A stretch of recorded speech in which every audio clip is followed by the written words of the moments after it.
We'll call the meeting to order. If you would, please stand and join us as Vice Mayor Stacy Guffey leads us in the Pledge of Allegiance. Mr. Guffey. Allegiance to the flag of the United States of America and to the republic for which it stands, one nation, under God, indivisible, with liberty and justice for all. Thank you.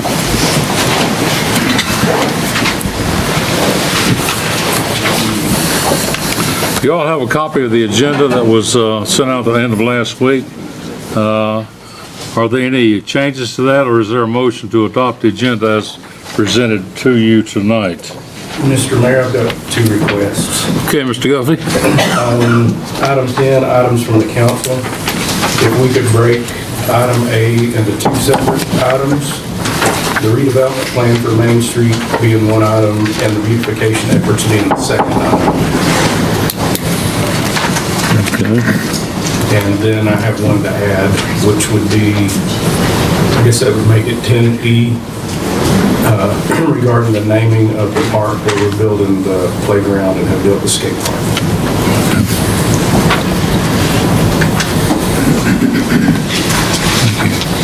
Anybody have any problem with that? If not, we can include those in the agenda and ask for a motion to approve. So moved. Thank you. Motion made and second. Any discussion? Hearing none, all in favor, please signify by raising your hand. Any opposed by like sign? Motion carries. We have the agenda for tonight's meeting. You have also a copy of the consent agenda. Two items on there. Is there a motion concerning the consent agenda, or is there an item that you need further consideration? Mr. Mayor, I'm sorry to interrupt. Before you take any other votes on action, would you please entertain a motion to excuse all Councilmember Culpepper? Yeah, we'll go ahead and do that first before we get into the consent agenda, since it's that way on our agenda. Councilmember Culpepper is traveling and unable to be here at tonight's meeting, so in order to stay within our rules of procedure, we need to ask the board if they would give him the approve his absence from this meeting officially for the record. Is there such a motion? So moved. Thank you, Mr. Lewis. Is there a second? Second. Motion is made and second to excuse officially Mr. Culpepper from tonight's meeting. Any discussion? Hearing none, all those in favor, please signify by raising your hand. Motion carries unanimously. Now we'll get to the consent agenda. Is there a motion concerning the consent agenda?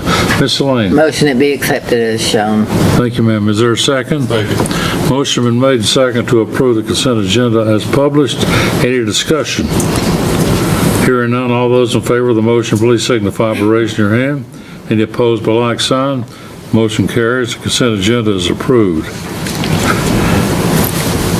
Item number 5, presentation and proclamations. We have a presentation to the town from the Western North Carolina Wagon Train members, and so we will take that up at this time. If you would come forward and let everybody know who you are, and we'll give you the microphone.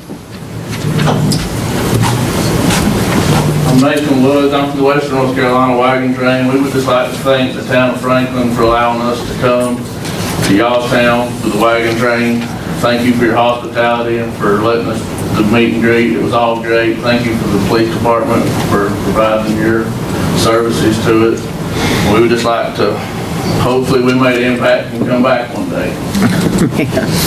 But we'd just like to present y'all a plaque of appreciation. Thank you. Thank you. Thank you very much. I'd like to say one thing. I'm a little older than you are, quite a bit.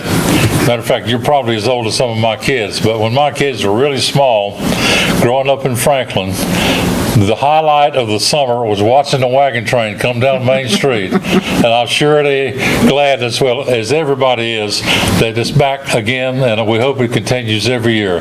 Thank you all for what you do. We appreciate it so very, very much. Thank you. Thank you.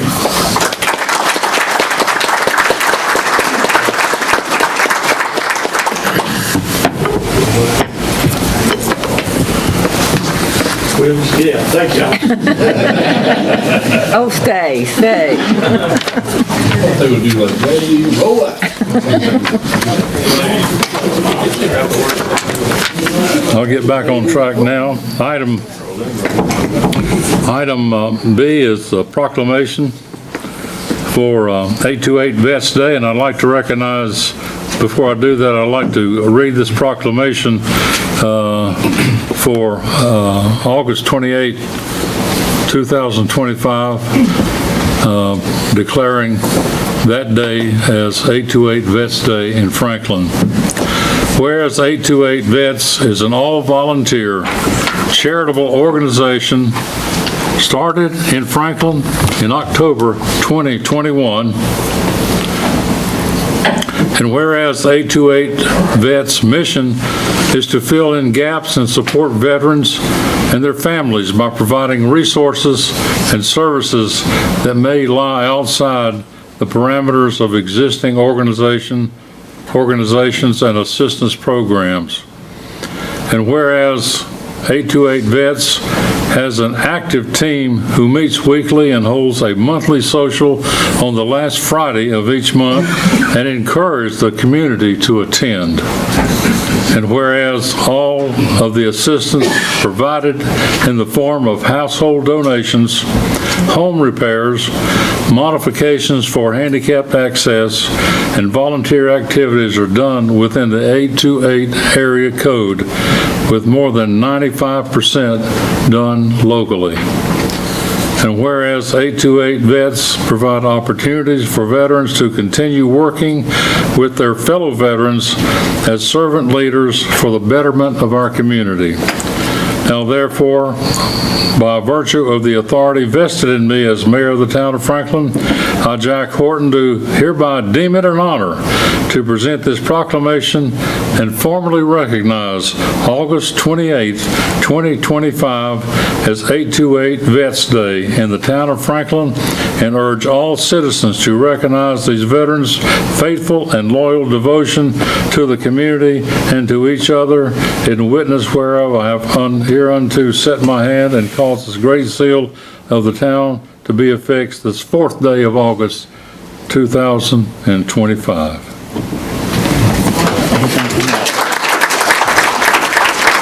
At this time, I'd like to recognize Gregory Hunt. Give them the You guys come up for a photo op. I jump over here, but it's a little bit high for me. Let me officially sign this.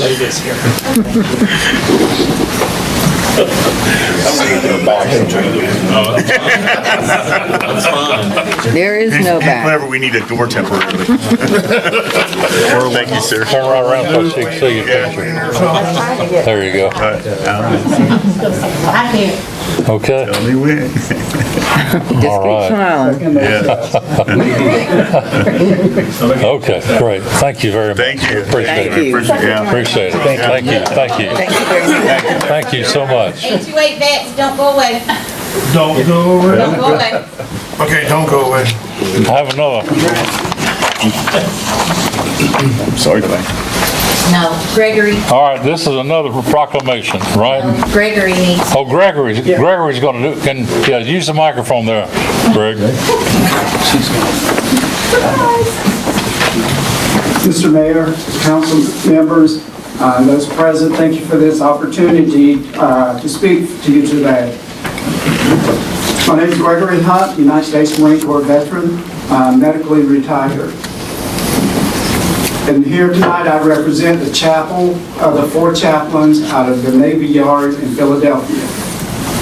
No tradition of American society is more precious to or characteristic of our culture than that of voluntarily reaching out to neighbors in need.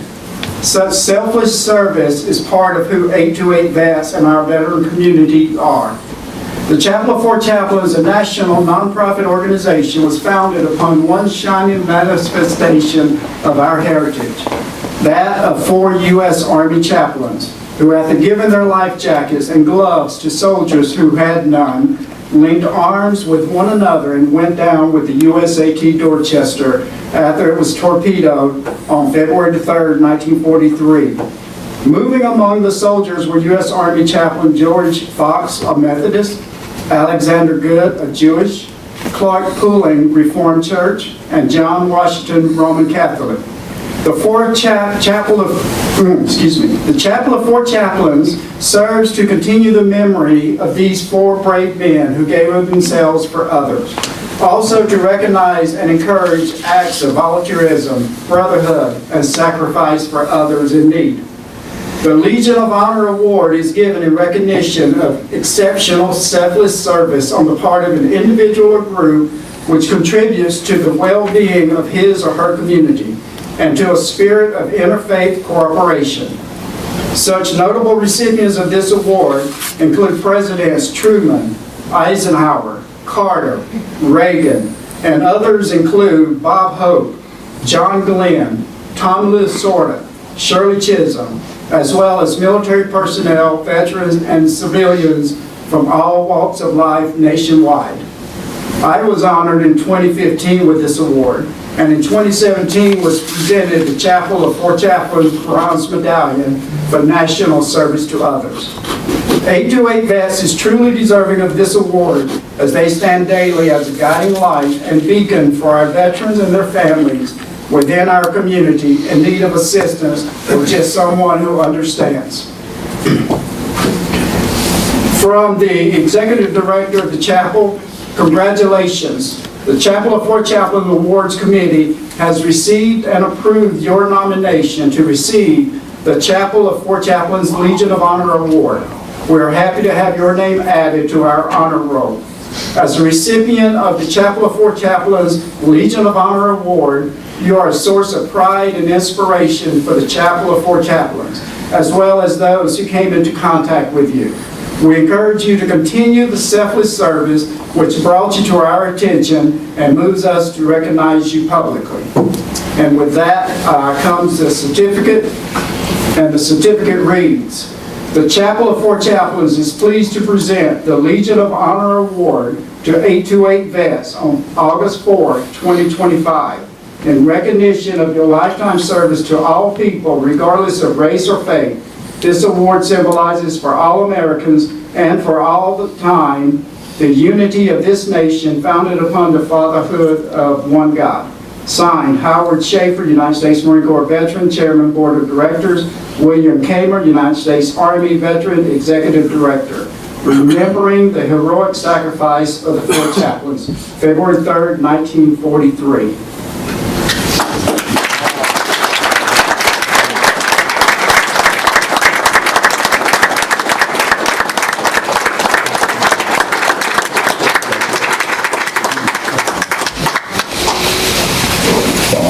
And also with that, as president of 828 Vets, you get the customary lapel pin.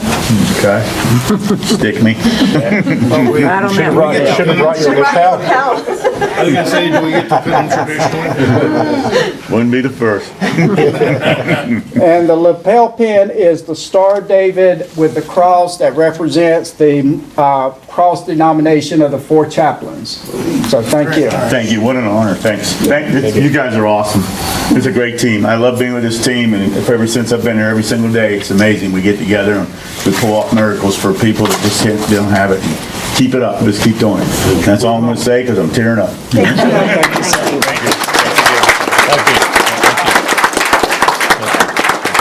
Appreciate it. Thank you. County Commissioner Connie Orr from Graham County served as chairman of our Regional Council of Governments over the past year or two. And she never had a meeting that I attended that she didn't recognize the veterans. And one of the things she always would do before she started a meeting would say, how many veterans do we have in here? If you're a veteran, whether you're an 828 or not, just raise your hand. Thank you all. Thank you. Thank you. You know, not all veterans have it made like some of us do. Some don't have a place to live, or food, or clothes, or the conveniences that we just take for granted. I know a little bit about it. Our youngest son has worked for 14 years for the Veterans Administration, and part of that time he worked in the Raleigh area helping homeless veterans find places to live, especially in the wintertime.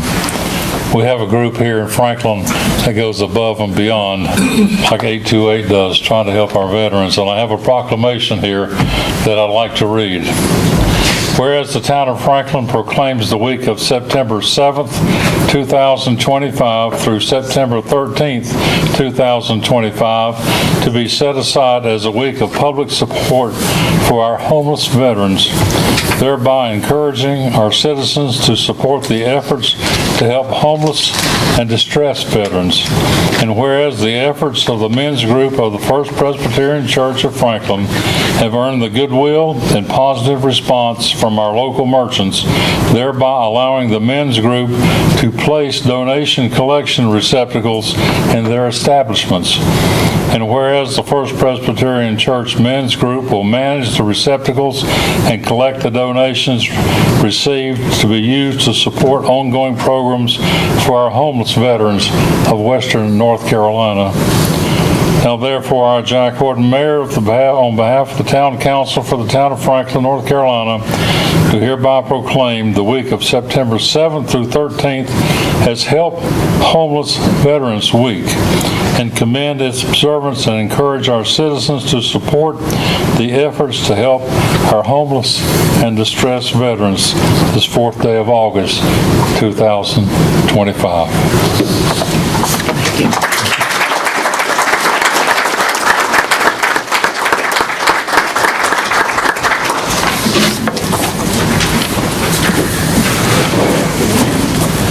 Now comes the time in our meeting for public session where we have anyone who would like to address the board to come to the microphone and state your name and say what you'd have to say to our board tonight.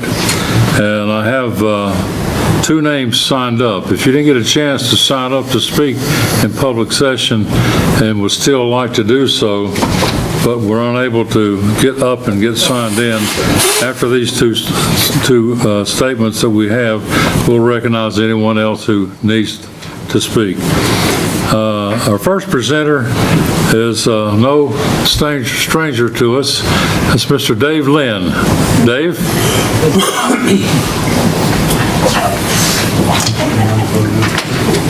I gotta follow them up? Okay. I just want to come up tonight and just tell you all, thank you so much for this past weekend, 80s Flashback 11th year. It was successful. Even with the rain, Sarah. It was a great event. I mean, everybody on Main Street, from what I heard, has been positive. The social district went smooth, no issues at all. Am I right, Devin? Yeah. So I just want to come up tonight and tell you all, thank you so much. And we're going to start working on next year. I even saw Joe out there. Joe was out there. I mean, even in the rain. I mean, Joe was like Michael Jackson all the way. I mean, he was moonwalking. That's all I saw. Well, Joe's a real party animal. You know it to know Joe. I saw him moonwalking towards something. I don't know. I won't call what area. But I just want to tell you all, thank you so much. And hopefully next year you'll give your blessings again for July 31st and August 1st, 2026. And again, I'm already starting on it now. So, but we should. Our goal this year was to do better than last year. We're going to be close, even with the rain. We're going to be close to that what we had last year, or even more. So we'll let y'all know soon. But I just want to tell y'all thank you so much tonight. I gave y'all little gifts. Maybe that's you have to do. Brown is a little bit. But thank y'all so much, and I appreciate everything y'all do for us. And East Flashlight Weekend, thanks y'all too.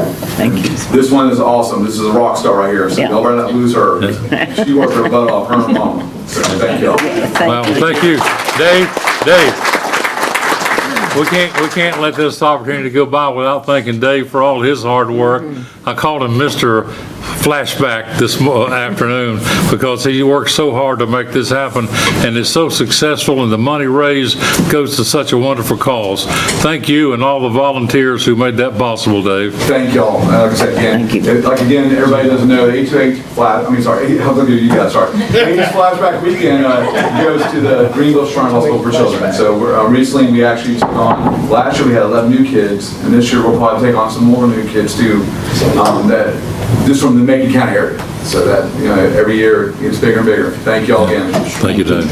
I went to high school with a guy whose older brother was held by the Shriners, and even back, I'm sure she still does now, but his mother, when they used to collect on the street, if she had $10 in her pocket or $1,000 in her pocket, whatever was in her pocketbook, she pulled it out and she gave it to them. They were that thankful of what they had done for that family, and it's amazing what they did. All medical's free. It's all medical free. I mean, it's just amazing. I mean, like I said, keep on telling y'all, I'm a former patient of the Greenville and Tampa Hospital, and with my CP, they help me out 100%. But it's getting bigger. It's getting bigger every year, and I hope to keep it growing and hope to keep it successful on Main Street. And we get the town involved. Hopefully I can beat Pumpkin Fest one day. Great. Thank you, Dave. We have one written request that the person was not able to be here tonight. Written request from former Mayor Bob Scott, and I'll ask our town manager if she would read that into the record as far as public comment goes, if you don't mind, Ms. Owens. This letter says, "Ladies and gentlemen, Mayor Horton and council members, I request that this body start using the historic name Sunnyside instead of the Whitmire property. I remind the council that there were two owners after the Whitmires when the town of Franklin purchased the tract. Sunnyside has a long history dating back to the founding of Franklin and the Naquassi Mound. I learned recently that Sunnyside has been, or is being considered, to be on the Trail of Tears National Trail, as is the Naquassi Mound. The Women's History Trail and the Sowing the Seeds of the Future statue and park has a connection to Sunnyside as well. The three women in the statue, Harriet, Timoxena, Siler Sloan, Sally, an enslaved woman, and Rebecca Morris, a Cherokee woman, all had ties to Sunnyside in one way or another. John DeVille, director of Macon County Historical Museum, found some old newspaper clippings with references to Sunnyside. The 1937 Siler family reunion was held at Sunnyside Farm, home of Mrs. W.W. Sloan. Mrs. W.W. Sloan entertained at a dinner party Friday evening at her home, Sunnyside Farm, in honor of Mr. and Mrs. Carter Sloan of Fort Worth, Texas. He goes on to list the dinner guests from that particular article. I don't know what it is. The Siler family reunion is the oldest continuous family meeting in the United States. This past Saturday, they held their 174th year reunion in the Moss Valley venue. Several of those meetings took place at Sunnyside. So it is that I ask you to look at the history of Sunnyside and honor it as Sunnyside Park, or something with Sunnyside in the title. Thank you for your consideration and for using the property for the public good. Well done. Remember the role Sunnyside played in Franklin and Macon County's history. Sincerely, Bob Scott. Thank you, Ms. Owens. Was there anyone else who didn't get a chance to sign up and speak in public session? If not, we'll close public session and go on to our next item on the agenda, which is a public hearing, and I'd like to recognize our town planner, Mr. Justin Setzer, as we open the public hearing for input on conditional zoning. Thank you all. Thank you very much.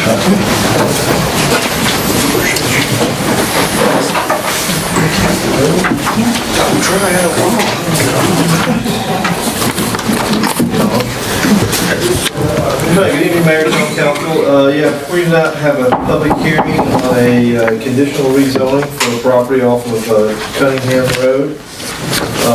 It is a rezoning for a potential gym. Let me get to my stats, look at my dates.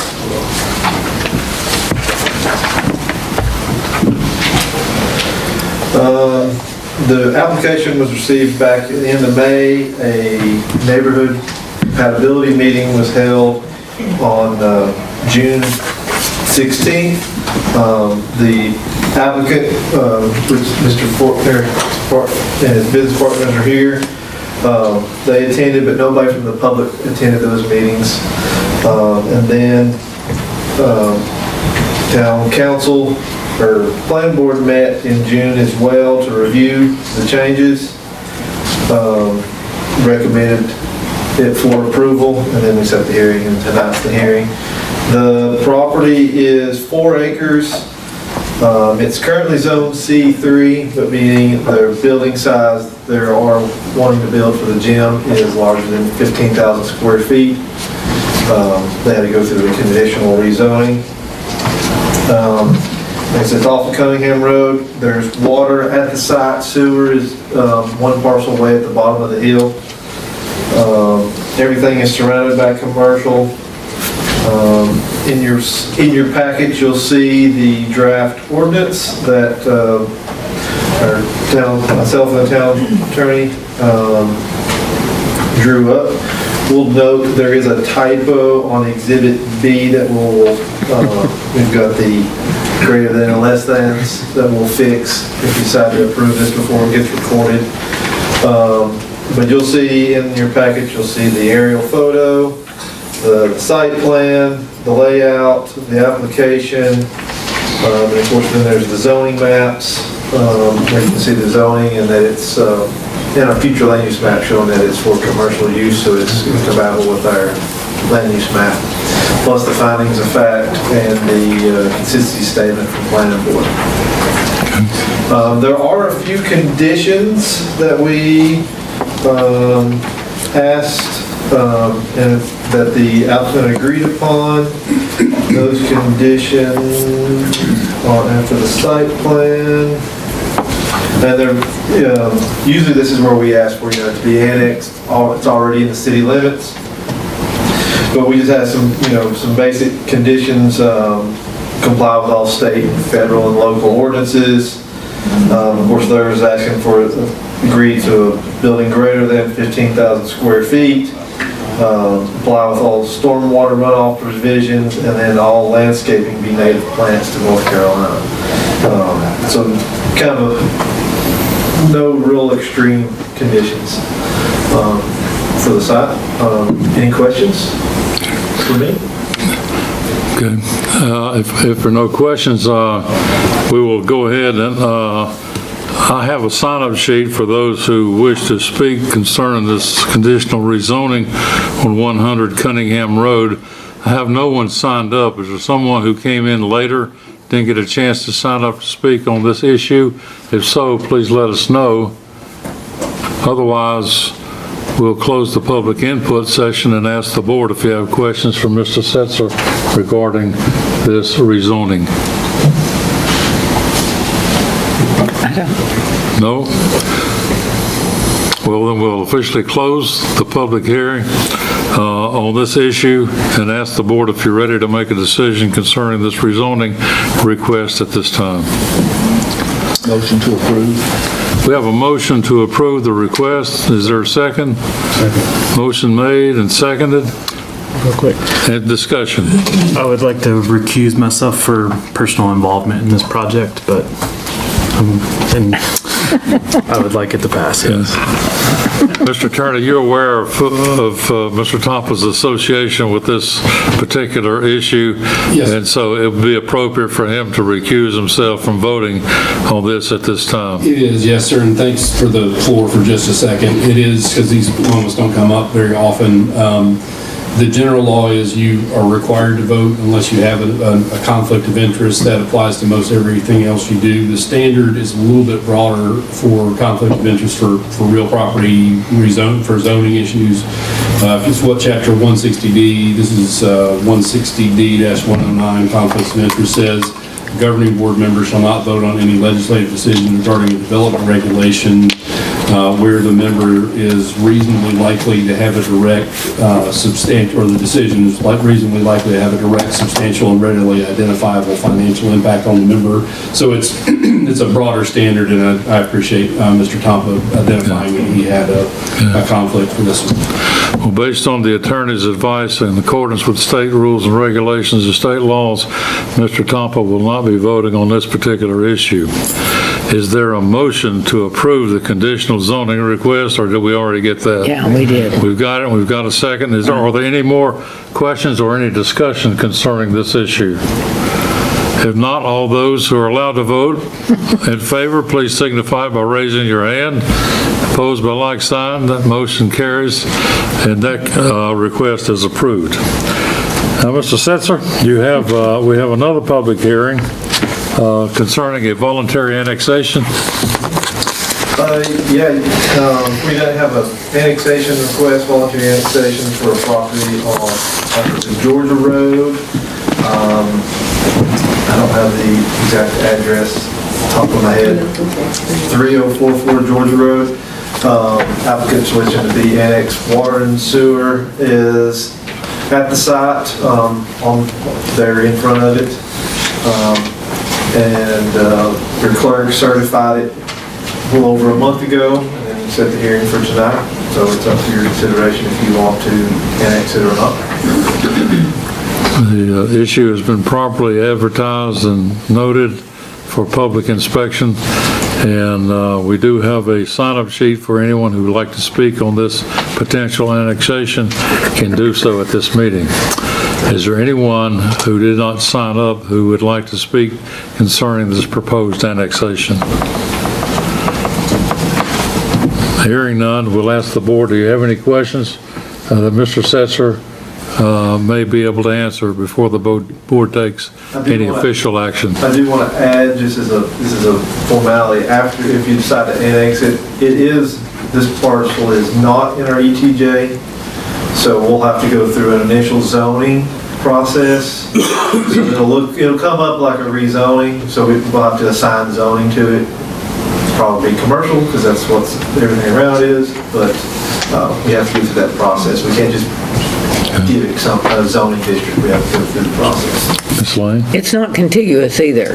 No, it's not contiguous. It is contiguous to another parcel that is satellite, but there's not This side of south of it. There's a okay, south. annexed, Okay. but It's still considered a satellite annexation, not contiguous with existing. okay, so we'll have to go through initial zoning. That'll take a few months, but it's not going to hinder them from doing what they need to do. And just as a quick reminder, the town got a legislative exemption from having to consider the size of your satellite annexations along with whether anything was in an old subdivision. So it's good to note that it is one, it should always be, it's worthy of the council's consideration because you're not obligated to annex anything yet. But you're not constrained by what applies in most other jurisdictions. You could annex it. Well, officially closing the public hearing, or is there a motion or a question concerning this annexation? Is there a motion to approve the recommendation and the request? Mr. Guffey, motion to approve. Second, Ms. Lane. Any more discussion? Hearing none, all those in favor of the motion, please signify by raising your hand. Any opposed by like sign? Motion carries. We'll continue on with the annexation process, Mr. Setzer. Thank you.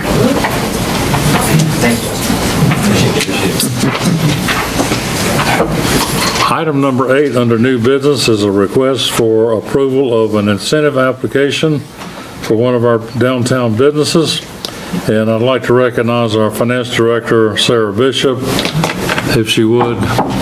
She's already ahead of me. It's quick. Bring us up to date. I wasn't giving Justin an opportunity to give me more time tonight.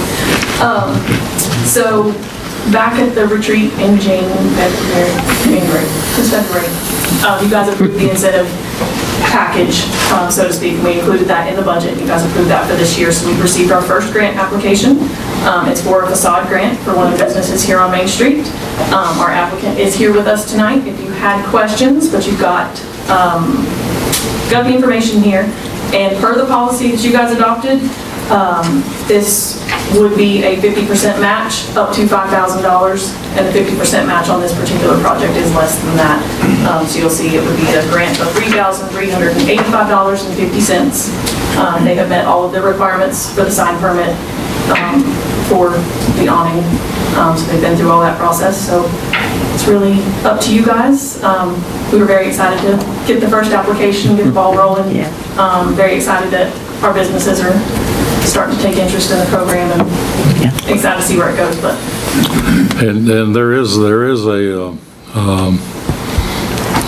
concrete bid to do the work. It's not going to change as far as the value. no, he's got the design. If you had any questions, I'm sure he'd be glad to answer them, but you've got the example of it, and you've got the estimate. And the owner will upfront the money and then get reimbursed from the fund that the town provides. Yes. Right, 50% of the cost. Does anyone have a question? So moved. I'll wait till we... Yeah, go ahead. On the sign ordinance, well, this is not your area, but I will call Justin back up if you need. I think we should put a bookmark in looking at our sign ordinance to treat awnings differently than signs. Because it has some limitation in terms of the font size that can go on a very large awning, and we should allow, it's my opinion that we should allow a larger font size on awnings. So at some future point, I hope we'll look at that. And do we know that this business owner, are they trustworthy? I'm not going to get in the middle of that. I find him to be trustworthy, so I will vouch, but that's probably a turf where I don't want to be involved.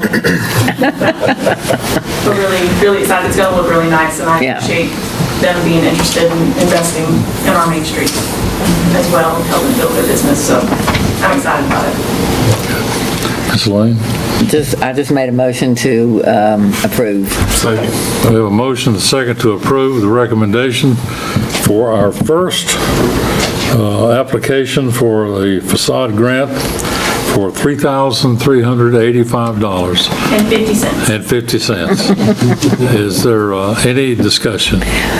I'd like to make one more comment. I hope that the other merchants on Main Street will think about this and look at the facades that they have, because this design's excellent, and Rob, I hope y'all will talk it up as you put it up. Thank you. Yep, happy to see the paint, the new paint, the new awning, everything. It looks great. Thank you. Right. Anyone else? If not, all those in favor of the motion, please signify by raising your hand.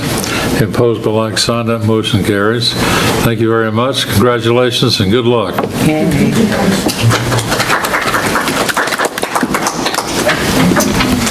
So I'm going to switch over to my finance hat. Now, Ms. Bishop, while you're there, let's go ahead and talk about the bidding for the financing of the Clearwell project and the high service station project. Ms. Bishop. Yes, so we advertised for bids for financing proposals. For our first round, we did not receive any bids, so we worked with First Round Advisors, who came and spoke with you guys before, and they were able to help us to advertise a second time, and we were able to secure 2 bids with our second process. So what you have in front of you is the best option that we received, which we feel like is a good, strong option. It's with Webster Bank. This is a bank that is familiar to some local government financing here in North Carolina. It was it was familiar to First Tryon as well. So we do have confidence that they're a good bank to work with.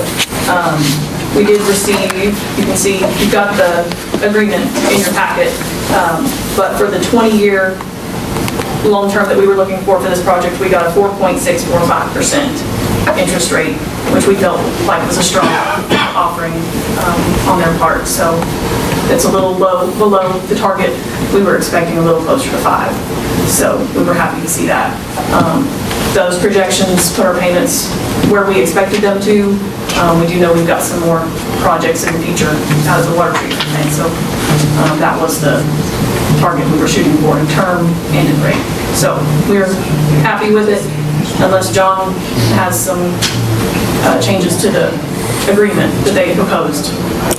Mr. Attorney, do you have any observations, questions, concerns, or anything we should be aware of before the board considers the recommendation? Trying to refresh my memory on the process when you're given the security interest in the property. I was thinking you had to have a 168-20 hearing that says we're going to give this collateral, but I'm being told LGC says we don't have to do that. LGC said we did not. You're the bosses, so they say you don't, you don't. Motion to approve.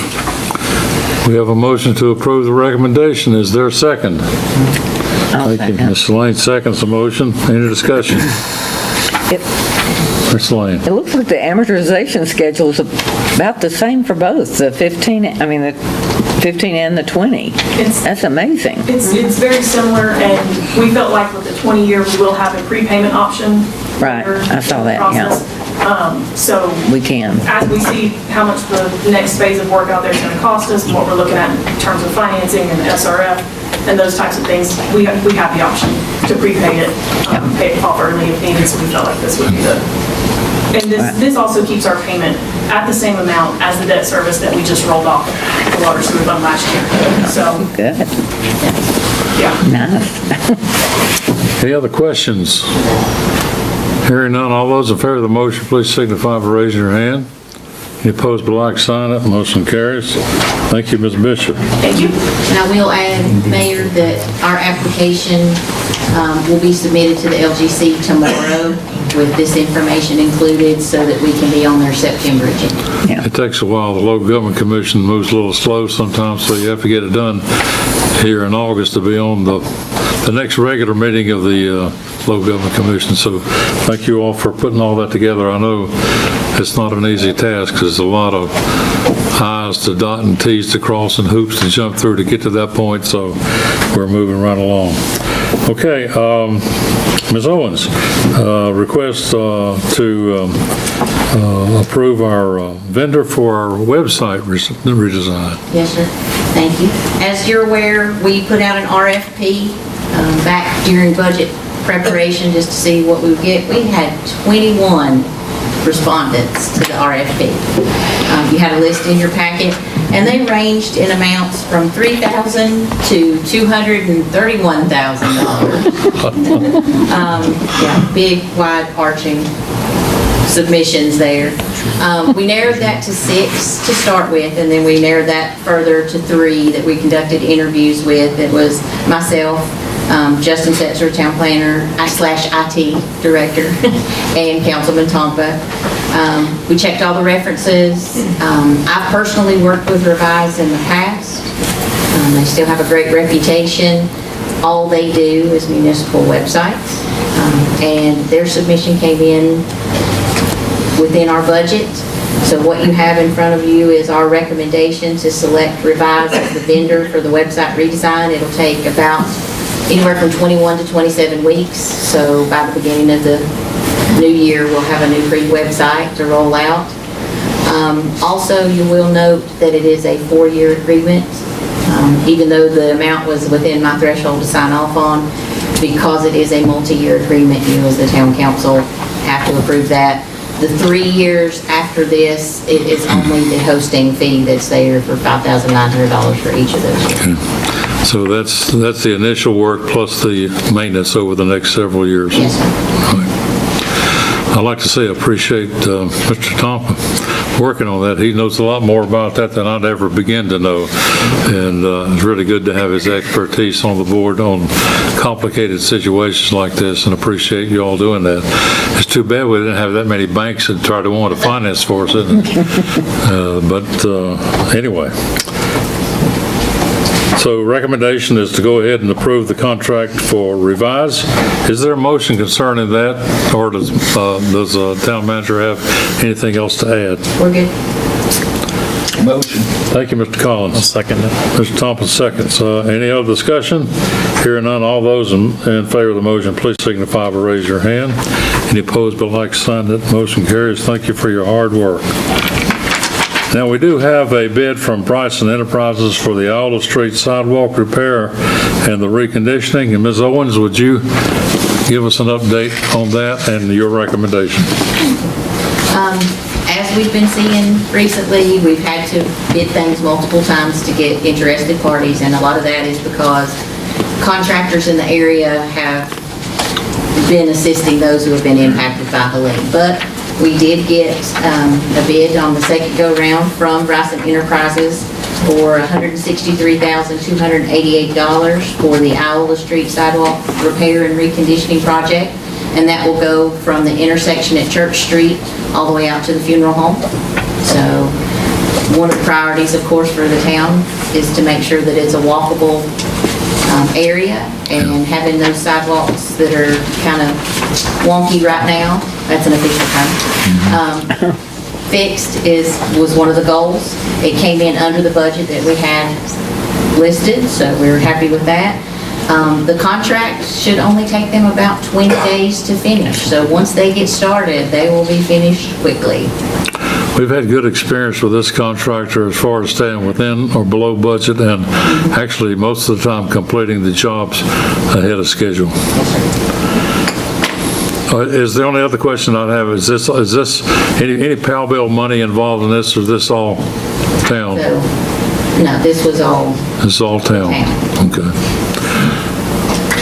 They're going to, as part of the project, take another look at the curb cuts. Yes, they are. That's part of it. Some don't need to be there and some need to be there and it's not. And I will say, the large tree that is on the corner will be removed. The church, it is their tree. It is not the town's tree or anything like that. The church has said, please remove that because they understand that the roots are what's causing some of the damage to the sidewalks. The wood will be donated to the firewood ministry though, when that tree comes down. So, and that pricing is included in this bid from Bryson. Any other questions? Glad we could use a local company. That's for sure. Is there a motion concerning the recommendation to award the contract to Bryson Enterprises? So moved. Mr. Tompa, motion, second. Mr. Guffey makes a second. Any discussion? If not, all those in favor of the motion, please signify by raising your hand. Any opposed by like sign. Motion carries.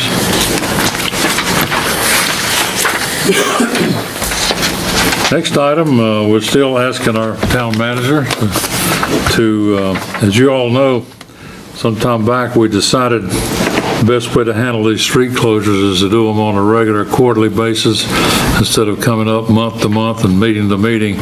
And so what you had, of course, in your agenda is a quarterly street closure request. And Ms. Owens, would you like to summarize that for us? Certainly. We have 4 requests at this time. The first one is for an event on Friday, September the 26th. It's the 5th annual Come Together Recovery Rally. It will be closing Iowa Street for a brief period of time. Most of the event will occur on the gazebo, and they will be suspending the social district for that particular event. The next 2 are the town's events, Pumpkin Fest and Winter Wonderland, and there's several moving parts on those when it comes to coordinating the dates and times. You have them in your packet. Phillips Street and Iowa will close on Friday, October the 17th at 4:30, and then Main Street will close the following morning on the 18th, the actual date of Pumpkin Fest. Winter Wonderland is for 2 different nights, 2 different Saturdays, November 29th and December the 6th. Yeah, the 6th, and then from 3 to 8. And that's when we do, the first night we do our tree lighting. The Sunday after that, you'll hopefully see the request come in from the Chamber of Commerce for the Christmas parade the next time that we do this in October. The 4th one is the Ruby Drop, and that will be on December the 31st from 5 until 2 a.m. The request is also to extend the social district hours until midnight that night. You know, because it's a little difficult to cheers with people and ring in the new year with the beverage if you can't drink it after 9 o'clock. I'm sure all of our folks are aware of these days, our police department, and of course, Ms. Scruggs is very instrumental and looks forward to these celebrations downtown. And we appreciate the great job she does too as well. Any questions? Is there a motion to consider approving the quarterly street closure? So moved. Thank you, Ms. Selene. Is there a second? Second. Thank you, Mr. Lewis. Motion made and second to approve the street closure request. Any discussion? Hearing none, all those in favor of the motion, please signify by raising your hand. Opposed by like sign. That motion carries. And now, Ms. Owens, let's talk about the replacement pump and the budget amendment necessary for the pump station at, what's the name of that street again? Yeah. Okay, well, give us an up-to-date on that one. One of the two pumps at Arthur Drake has failed. Our permit, of course, requires that we run two pumps all the time. So we do have a bypass pump that is acting as the second pump at the moment. So we're still within compliance, but we asked about getting that particular pump that's damaged repaired. Unfortunately, the repair would be almost as much as purchasing a new one. Between the actual repair and transporting it, and then it only gives you essentially 2 to 3 more years life as opposed to buying a new one that gives you the 15-year lifespan. I know it's a lot. It's $36,925 plus shipping, $295. It'll take about 11 weeks to get here. It was not budgeted for this year, therefore it would have to come from the retained earnings. However, that's why we have them. That's why we have that safety net. That's what we use it for. As quick as we can get it in, then we'll be taking that bypass offline and going back to using just the 2 regular pumps. So Well, we do have a good backup on that right now. we did, yes, sir. And Bill Deal is here if you have any questions for him related to that. Okay. So it was just one of those things where we thought we had 3 more years life in it. It told us that it did not, so. Well, that's a tough area down there anyway. It floods on a regular basis even when you don't have a hurricane. So it's, but that's where your sewer has to go, at the lowest areas. But I guess I'm getting old. I think I can remember when that was first put in, but it's been a while ago. And I will say that for the capital planning for next year, we are planning to go ahead and put another pump into the capital CIP plan so that we don't have the same thing happen and it's already budgeted for. Got to plan ahead. That's a recommendation, is to go ahead and purchase a new pump for the Arthur Drake pump station versus trying to repair the old one. Yes, sir. And that's the recommendation. Is there a motion concerning the recommendation? Motion. Thank you. We have a motion to approve the recommendation. Second. Mr. Thompson seconds the motion. Any discussion? The bypass pump, it's gonna be all right to run while we're waiting on this. It's not putting any undue strain on that bypass pump. Ms. Lane? Will our people put in the new pump, or who puts that in? It'll be installed by the people that, That transport it? yeah. Well, not, We can install it because we're familiar with it. So as long as we get it here, it's not a submersible pump, it's a drop dead pump. So we'll just have to drop it in there, hook it up and put it back online, so. Okay, thank you.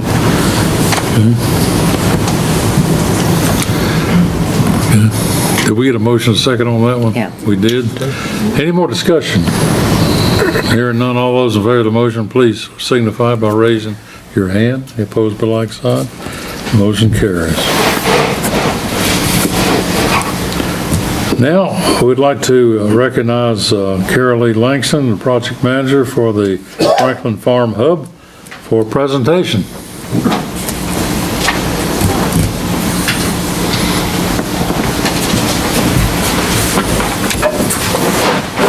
Hi there, my name is Carly Langston. I'm the project manager for Franklin Farm Hub. We are a new nonprofit organization. We are an educational farm and food hub with a mission to uplift our agricultural community, promote land stewardship, and support local food access through incubation, education, and collaboration. We are supported in our startup by local private foundation grants and private donors. We are also pursuing federal grants, community foundation grants, collaborative grants, civic contributions, and other sponsorship opportunities through various fundraising events. Our primary goals are to support local farmers and enhance food security for our community. The two key issues we aim to address in our local food system: land access and food access. In agriculture, we're witnessing a steady decline in farmland and people farming. It's estimated that less than 20% of farms in the U.S. are growing fresh fruits and vegetables. This, combined with the increased import of fresh food, illuminates a complex issue within our local food supply chain. And we hope to address these very real challenges for our farmers. Also increasing business head, land access, being land poor, chronic disease, injury, childcare, caregiving, poverty, food insecurity, mental health. Our farmers face very similar challenges to many members of our community. So we recognize the need to support our small family farms. And our recent community health assessment demonstrated the need for food hub intervention to benefit food security, local agribusiness, local economies, as well as health insurance providers' return on investment. Our recent assessment showed that about 20% of Macon County residents ran out of food at least once per year, with similar statistics in neighboring counties, and the majority of those households surveyed included children under the age of 18. I just want to define, for those of you who aren't familiar with what a food hub is. It's a newer term, but hubs such as these have existed for quite some time all over the world, and some of our farmers are actually already operating their own food hubs in many ways. Excuse me. But essentially, food hubs can do one or any combination of the following: aggregate, store, package, market, and distribute fresh local food. Food hubs offer numerous benefits, including strengthening local food systems, improving access to healthy food, supporting local economies, and promoting sustainability. They provide a platform for small and medium-sized farmers to market their products, create jobs, and enhance resilience of local communities. Our team has been very fortunate to visit and build relationships with many food hubs across the state and in various parts of the country. It is apparent that all these hubs have one thing in common: each is uniquely tailored to the community that they serve. So we began thinking very carefully about the kind of food hub that would be most beneficial to Macon County, one that pays homage to our rich agricultural history of the Southern Appalachian region, the land of the Cherokee people. And rather than recreating the wheel, our approach has been to survey the landscape with great intention to determine how Franklin Farm Hub can support existing efforts and where we can fill in the gaps. We recognize all the great work that our local food agencies are already doing, and we want to uplift that. Considering our mission, we early on saw a need for hiring an epidemiologist, so we performed a needs assessment of farmers and food processors in our region, and the results so far show that there are several key issues for our farmers. Access to farming infrastructure and equipment was the most common barrier, followed by access to land, access to affordable housing near farmland, access to credit and our operating capital, and access to markets. Our goal for the Franklin Farm Hub is for it to be housed on the 94-acre piece of property at 1024 Lakeside Drive. This was formerly the Duncan family land, the Burleson family land. The land has a long history of agricultural use and a rich cultural history. It's been used for horses, cattle, organic fruit and vegetable production, and forest farming. It was once part of the Gideon Morris Reservation. There are 4 FSA, Farmer Service Agency registered, so USDA registered farm plots on the land totaling about 10 acres of potential cropland. And this year we're working diligently towards reclaiming fields and restoring soils, taking an intentional regenerative approach to agriculture. The land has great potential for innovative types of farming, such as agroforestry. And we envision for this property an incubator farm program. An incubator farm program is a cooperative agricultural model where growers have access to land, mechanical tools, mentorship, and technical assistance to grow their businesses. So farmers would be required to have their own LLC, their own insurance. We would support them in all those ways. Other things that the program may offer include access to a packing house, a reduced cost of services for the farmers on site, such as tillage, mowing, or lease of cold storage space. Other incentives such as compost, a tool library, seeds. We also envision for the property a food hub building with a certified kitchen to grow small food businesses, and services may include North Carolina Department of Agriculture approved kitchen for value-added products, commissary for food trucks, and Macon County Department of Public Health certified kitchen. We'd love to see activities such as community canning days and offer co-packing services, and of course access to cold storage, especially for our agencies who are providing food relief for charitable distribution. We also envision food and nature-based education and events happening on site, so experiential learning for all ages focused on food and farming, U-Pick activities, a teaching kitchen for nutrition and culinary education, outdoor classroom, demonstration gardens, and we would also be offering trainings and certifications for farmers and food processors. We hope to foster the right relationship in honoring the land by growing indigenous food crops for charitable distribution to tribal members and growing for native seed preservation, and teach future generations the value of naturally grown heirloom and traditional foods. We look forward to collaborating with local naturalists and conservationists on educational opportunities and service projects that contribute to native habitat preservation. Working with community partners, we hope to aggregate and distribute local, culturally appropriate foods to underserved people and places. We believe that everyone deserves access to fresh local food. So over the last 8 months, we have developed strong relationships with regulatory agencies, USDA, NCDA, and Macon County Public Health. We're considering educational program partners, including NC State Cooperative Extension, the National Incubator Farm Training Institute based out of Tufts University. That's one of the longest running incubator farms in the country. Organic Growers School, small business development centers, and other accredited institutions. We hope to create pathways for success for FFA and high school agriculture students and complement K-12 farm-to-school programs. Our programs will be available for all ages, for farmers, food businesses, and the public. We've had great conversations already with the town, with town representatives regarding next steps toward infrastructure development, including brand new municipal sewer and water installation, and pursuing the conditional rezoning process. And we've just completed the initial conceptual design planning process with form and function architects and Cyber Studios. And so you should have a packet in front of you that shows you our initial conceptual design plan as well.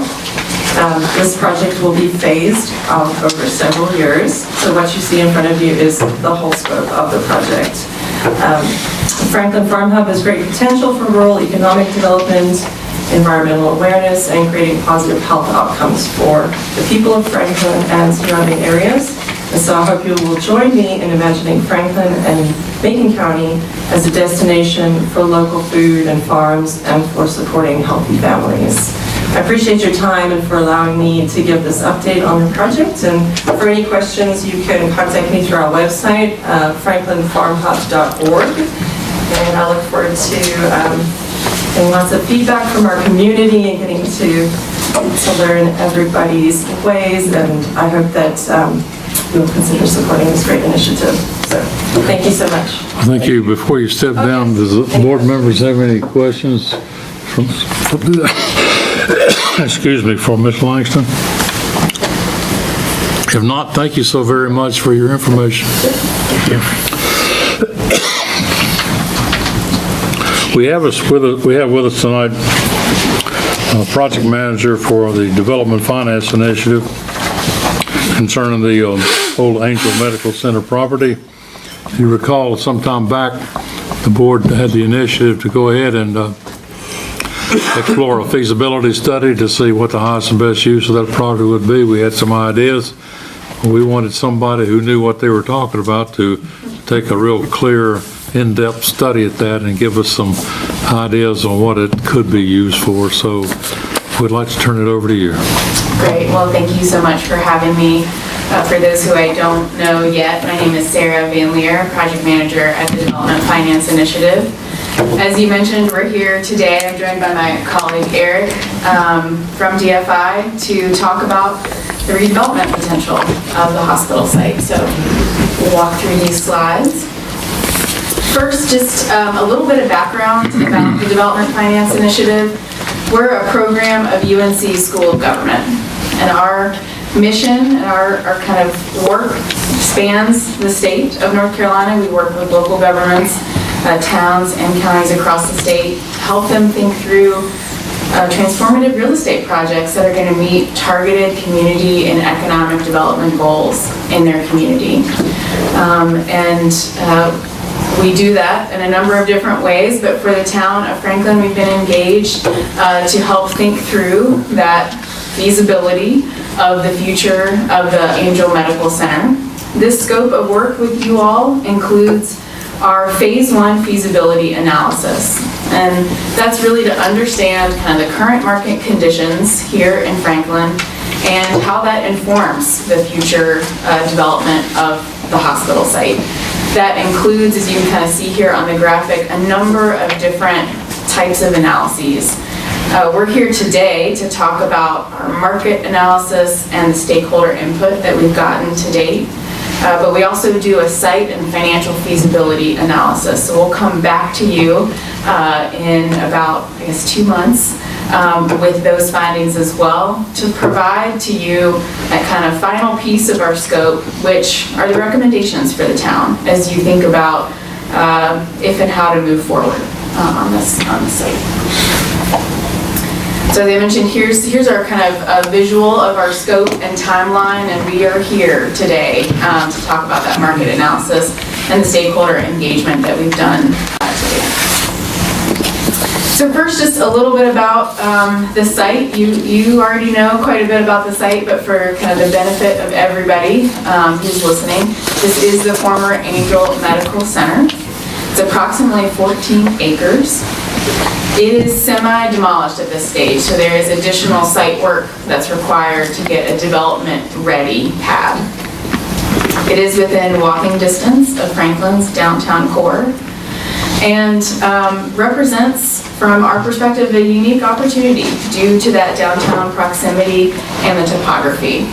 It's not often that towns kind of come across a site like this, particularly so close to their downtown core. So what I want to do is start with the end and give you our overall takeaways as we looked at both the residential and the retail market and how that may inform this site going forward. And then we'll spend some time digging into more of those details after we talk about takeaways. So number one, we do think that there's likely demand for both market rate and affordable rental and for sale units. Based on our market, again, we'll dig into those details here in a minute. We also think that there's likely demand for retail. However, there are low lease rates currently in and near downtown that could pose financial hurdles to new retail development. The site's visibility and accessibility also may pose potential challenge for development. With those takeaways from what we see so far is a phased approach. And again, we'll come back with more detailed site and financial feasibility elements of this that will certainly inform this phased approach. But at this stage, if retail is a key interest for this site, then residential development is likely needed to happen first to help really support that future potential retail. If public amenities, like any kind of outdoor recreation opportunities, are also a public interest for this site, amenities could drive traffic to the site, facilitating that demand for that potential future retail. And kind of alongside this, given its proximity to downtown, a near-term focus on increasing downtown activity and retail performance would likely benefit that longer-term effort to add additional retail near your downtown core. So again, we'll get into the details here. I'm going to start first with the market rate residential findings. So in order to understand kind of your residential market today, we looked at the town and the county's performance recently to really kind of understand how the market has changed. We've seen a lot of housing markets change substantially, particularly over the pandemic. So in Macon County, you have had an increase in housing units that have grown by about 7% since 2018 over that pandemic period. That growth was generally led by owner-occupied units. On the flip side, your renter-occupied units have essentially stagnated over the same period since 2018. So you can see there was kind of higher vacancy rate about a decade ago, but with that minimal change in renter units, that renter vacancy has decreased. We typically think about a quote-unquote healthy vacancy rate at around 7%. So right now that vacancy rate in the county at just under 6%. You can also see that despite growth in owner-occupied units, we've seen a steep decrease in owner vacancy, so just under 2%. Housing units, when we dug into the town of Franklin, have decreased since 2018, and we see a near 0% vacancy rate for both owner and renter units. This is not too surprising because there's been, especially on the rental front, there's been minimal multifamily that has been added to the county in the last 40 years. The last kind of larger development was the Oak Forest Apartments in the 1980s, which was 32 units. We've seen some recent duplexes come online in the county, and there's more to come. However, it's unclear whether these units are for sale, for rent, or potentially short-term rentals. So it's unclear if they're going to actually add to changing that rental vacancy rate. This is not surprising for Franklin or for many towns around you. Let's skip too quickly, sorry about that. But there are a few communities around you that are they're testing out what it's like to add kind of more multifamily rental opportunities in their communities. So one example that we wanted to provide for you just down the road is the Mountain Creek Apartments in Waynesville. This was built in 2023, 202 units, 20 of which are affordable units. As you know, Waynesville was a public partner in this development. They provided site improvement investment for those affordable units to be incorporated into this development. On the market rate side, rents range from just under $1,600 a month to over $2,000 a month. This complex leased up quickly in 9 months and now have a vacancy rate of 1%. So it's performing by all measures very well as a very recent example of a large multifamily development. I keep clicking something over here. Sorry about that. So as we look at rental options and we think about your rental market, we often try to put ourselves in the shoes of a renter.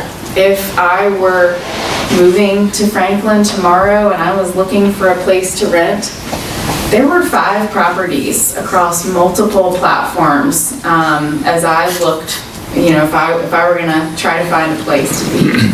They were larger single family options that ranged from just over $2,500 a month to over $3,000 a month. I mean, this example here is near $4,000 a month. So then I expanded my radius, right, and I looked at the county to understand, okay, are there more options if I, expand that boundary, and that total went up to 10. On the flip side, if I were a tourist, if I were coming, let's say for the weekend to spend my time in Franklin, there were 400 active listings on Airbnb and VRBO. So there's just a real, real shift that we can see if you're a renter versus a tourist. There's also a real shift if I were a homeowner. So if I were putting myself in the shoes of someone looking to move here and buy, or maybe I already live here and I rent and I want to buy a home, we have seen a large increase, nearly 50% over the last 4 years in the median home value of properties for sale in the county. Since pre-pandemic pricing, that median home price has increased by 82%. So today, if I were looking to buy a home, and if you remember that near zero homeowner vacancy rate, there's a limited constrained amount of supply, and my household would need to make over $100,000 to be able to afford the current median home price. One of the things that we wanted to do is narrow in, kind of given our site proximity, we wanted to take a look at what it would be like if I wanted to live downtown. And so recent sales in and near downtown are kind of divided into two ends of the spectrum. There's a new build, for example, this property on Scenic Ridge Circle that was built in 2024 and sold in 2025 for $460,000 versus a 1930s bungalow just down the street on Main Street that sold for $265,000. One of the things that we do most often in our market research is we talk to real estate brokers and try to understand who's buying, who's coming here, for what reason, what's kind of behind the market, because we can only see so much in the numbers, right? We hear from local brokers that there is a big drive from out-of-state folks who are moving here and who are looking particularly for second home, retirement home, higher-end options as they think about the mountains as their kind of next home. And then there are folks who are looking for more affordable options, younger families or folks who are trying to start a family, also senior residents who have maybe been here for a while and looking to downsize. And from what I heard across many brokers is that this kind of more affordable bungalow is very rare. That if there is a more affordable option, it likely requires a significant amount of investment because of its quality. Your kind of average single-family home, the median age is also from the 1980s, so certainly some investment required for many of these properties. So as a result of kind of what we're seeing, the growth, the vacancy rates, and what's on the market, we do see this demand, this kind of pent-up demand that has been confirmed by many brokers for quality, more affordably priced apartments, townhomes, single-family homes in this kind of constrained and currently competitive market. So I just said the word affordable, and there's kind of capital A, affordable housing, and lowercase a, affordable housing. So I want to be clear when I talk about affordable housing what I'm talking about. So I want to just spend a minute thinking about that kind of capital A, affordable housing in Franklin. So when typically we think about affordable housing, we center ourselves at DFI around a 30% mark. No matter your income level, if you're spending approximately 30% of your household income on your housing-related expenses, that's an affordable house to you in your household. If you're spending more than 30%, then you're cost burdened. And if you're spending more than 50%, your household and your living situation is considered severely cost burdened. There are other elements and other ways that we think about housing need, and that includes both that cost burden definition, but also thinking about housing quality, or if you're living in overcrowded scenarios. So there are a lot of, number of different ways to think about affordability and how folks find houses that are affordable to them. And there's a non-restricted kind of naturally affordable house or housing unit that's usually affordable due to quality or the type of home or the location. And this is a huge option in many communities for finding affordable places to live for residents, but it also means that they're typically vulnerable to changes in the market. So as we saw that the rent increases of the current properties today, right, as we saw the increase in the median home income for sale properties, those are maybe previously affordable, but maybe no longer affordable because they're naturally occurring. And then we have that kind of capital A affordable housing that is restricted by income. And it's restricted because of the funding source or maybe the contract restrictions, like that property in Waynesville. Those 20 units are restricted by income because of the funding source from the local government. They can be publicly owned or they can be privately owned and managed. When we think about that capital A affordable housing and the restricted based on income, we look at households who are making 80% or below the area median income. That income level here in Macon County is approximately $77,000 for a 4-person household. And you can see here on this chart how that income level changes depending upon or how your household income is categorized based on the income that you're making. So for one person making just over $16,000, they are considered extremely low income. They're making 30% of the area median income here in Macon County. If you kind of move all the way across that chart to a 4-person household, and they're making maybe $61,000, almost $62,000, they're considered low to moderate income, making 80%. So that example in Waynesville, households who are making 80% or below are the ones who are qualified for those 20 units. And that is to keep that unit affordable to the person, to the household who's living in that unit.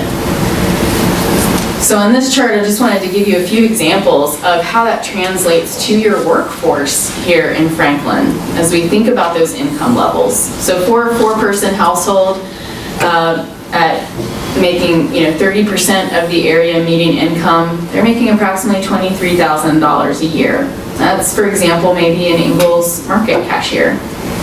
A Macon County firefighter at 50% of the area median income, making just under $40,000. All the way up to maybe a registered nurse who's at that 80% area median income mark. The second line of that chart is the maximum amount they could spend on their housing related expenses to not be experiencing housing need, to be in a unit that is affordable to their household at their income level. So as you can see, kind of based on the current market and the rental rates, as well as the income needed to buy a current house, a median priced house on the market today, these options are unaffordable to folks at these income levels currently in Macon County.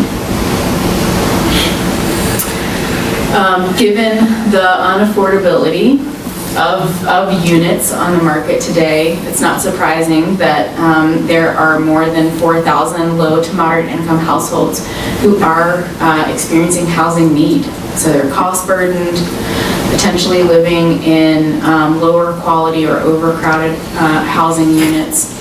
For homeowners, you can see that senior residents make up the majority, as well as non-senior singles. And then on the renters, a majority of senior and family households who are experiencing that housing need. So as we think about the site and the kind of the variety of residential demand, it's where that takeaway of both thinking through market rate and affordable rental and homeownership opportunities comes into play. For retail, when we think about retail demand, we typically take a look at a standard drive time. As you think about where you're going to spend your money, we want to look at a reasonable radius from the hospital site as we think about that retail demand and what retail performance looks like. So we looked at a 15-minute drive time from the hospital site. And so this includes a variety of commercial corridors like Westgate Plaza, the area around the Walmart and Holly Springs Plaza, as well as your downtown core, right, which is certainly a major retail corridor of the area. Within this area, there's approximately 1 million square feet of retail space. The average rent is approximately $21 a square foot. And we have a range here because the data aren't perfect, so approximately 1 to 5% vacancy rate. So kind of with those stats, we think there's likely demand for 45,000 square feet of additional retail space in this broader trade area in total, that 15-minute drive time. One of the things that we look at as well are spending patterns. And so how do we think about not only the retail performance, but the retail makeup and the spending patterns that inform that makeup.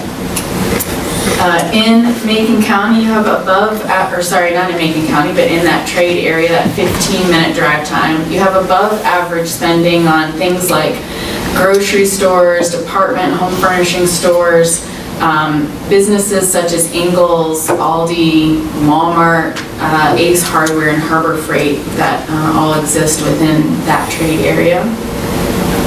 And you have below average spending in arts and entertainment, specialty retail, and restaurants. So thinking about your performing arts center, places like your Main Street businesses, Gracious Plates, Outdoor 76, and the Novel Escape are examples of that kind of spending.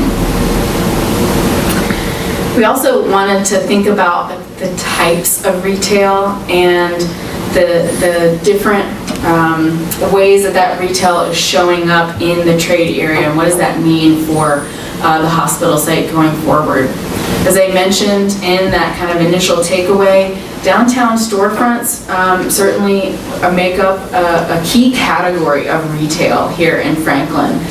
The average rent per square foot is approximately $11. You also have shopping centers like the Aldi, ranging from $20 to $22 a square foot, and highway-oriented chains like the Cookout that range from $18 to $20 a square foot. So of course, this site is close to downtown, so we wanted to think about what does the downtown, what does that type look like in more detail. There is a near 0% vacancy rate on Main Street, and from what we heard from multiple stakeholders is that newly available retail space in and near downtown is sold or leased typically in less than a month. So fast absorption of any retail that's coming online. And you also have a Main Street that has significant amount of traffic. So in thinking about retail development, that kind of activity is really important, driving traffic to those retail options. So these are all really very important aspects as we think about the retail potential on the hospital site in the future. So next, that's an overview of the kind of current residential and retail market. What we'll be doing, as I mentioned before, is coming back to you. We'll begin, we've started, but we'll put the fine-tooth comb around our site and financial feasibility analyses, and we will come back to you at your October meeting with those feasibility findings for the site in total. For now, what we see is the kind of project site opportunity is near-term demand, as I mentioned, for market rate and affordable housing units. So one of the things that we will want to pressure test on the site is a variety of residential options and what that can look like at a number of different price points, both physically as we think about the site, but also financially, so we think about the feasibility of development going forward. And then based on kind of current retail demand, we think that, as I mentioned before, residential development is likely needed to happen first to really drive the number of households that could potentially support that future retail. What we heard from stakeholders across those types of demand is that they want to hopefully see residential that meets the variety of housing demands that we're seeing in the market right now. Retail that complements downtown. This was really a theme across all of our conversations, is that, thinking strategically about the medical center site as a way to be integrated into the fabric of downtown, and something that is additional to and supplemental to and not separate from that downtown core. So really kind of thinking through the interwoven nature of that retail going forward. And a part of that is thinking about the public amenity that folks also described, wanting to see that expand space for downtown-oriented activity. So really thinking about, most of the folks that we talked to, which included residents, merchants, real estate brokers, and a number of folks across the town, is how do we think about the activity, particularly post 5 p.m. activity downtown, and how do we kind of drive more activity through this site in the future. So with that, we've heard certainly a lot from, we've looked at a lot of data, we've heard from a lot of stakeholders, and one of the things that we're most curious to talk with you all about tonight is if these interests, what we've kind of described so far, match your vision for future development on the site. So I'll pause there and take questions, and would love to hear your feedback on that discussion question as well. Did your presentation in a very delicate way suggest that rents on Main Street are too low? They are, as we think about new construction, the revenue potential for new construction, $11 a square foot would not justify that new construction. So the revenue would need to be higher from that rent. Now, one of the things I'll say is that certainly new retail we think would command a higher rent, certainly. But we also think that there is kind of a visibility challenge. This site is not in downtown, right? It's up from downtown. And so thinking through the kinds of retail that would drive traffic between the downtown core and the site is a consideration. So not only the rental rate, but also the kind of type of retail. Yes, your rents are low in downtown. What's the pluses and minuses of a hotel? Of a hotel? Mm-hmm. We did look at your hospitality market, and you, from what we could tell based on growing average daily rates, so the amount of what people will pay for a room, have been growing over the last several years. So even through the pandemic and a challenging hospitality climate, there's growth here. We also see growth in your short-term rentals and the amount of revenue that folks can achieve off of short-term rentals. So in total, we see a demand for hospitality.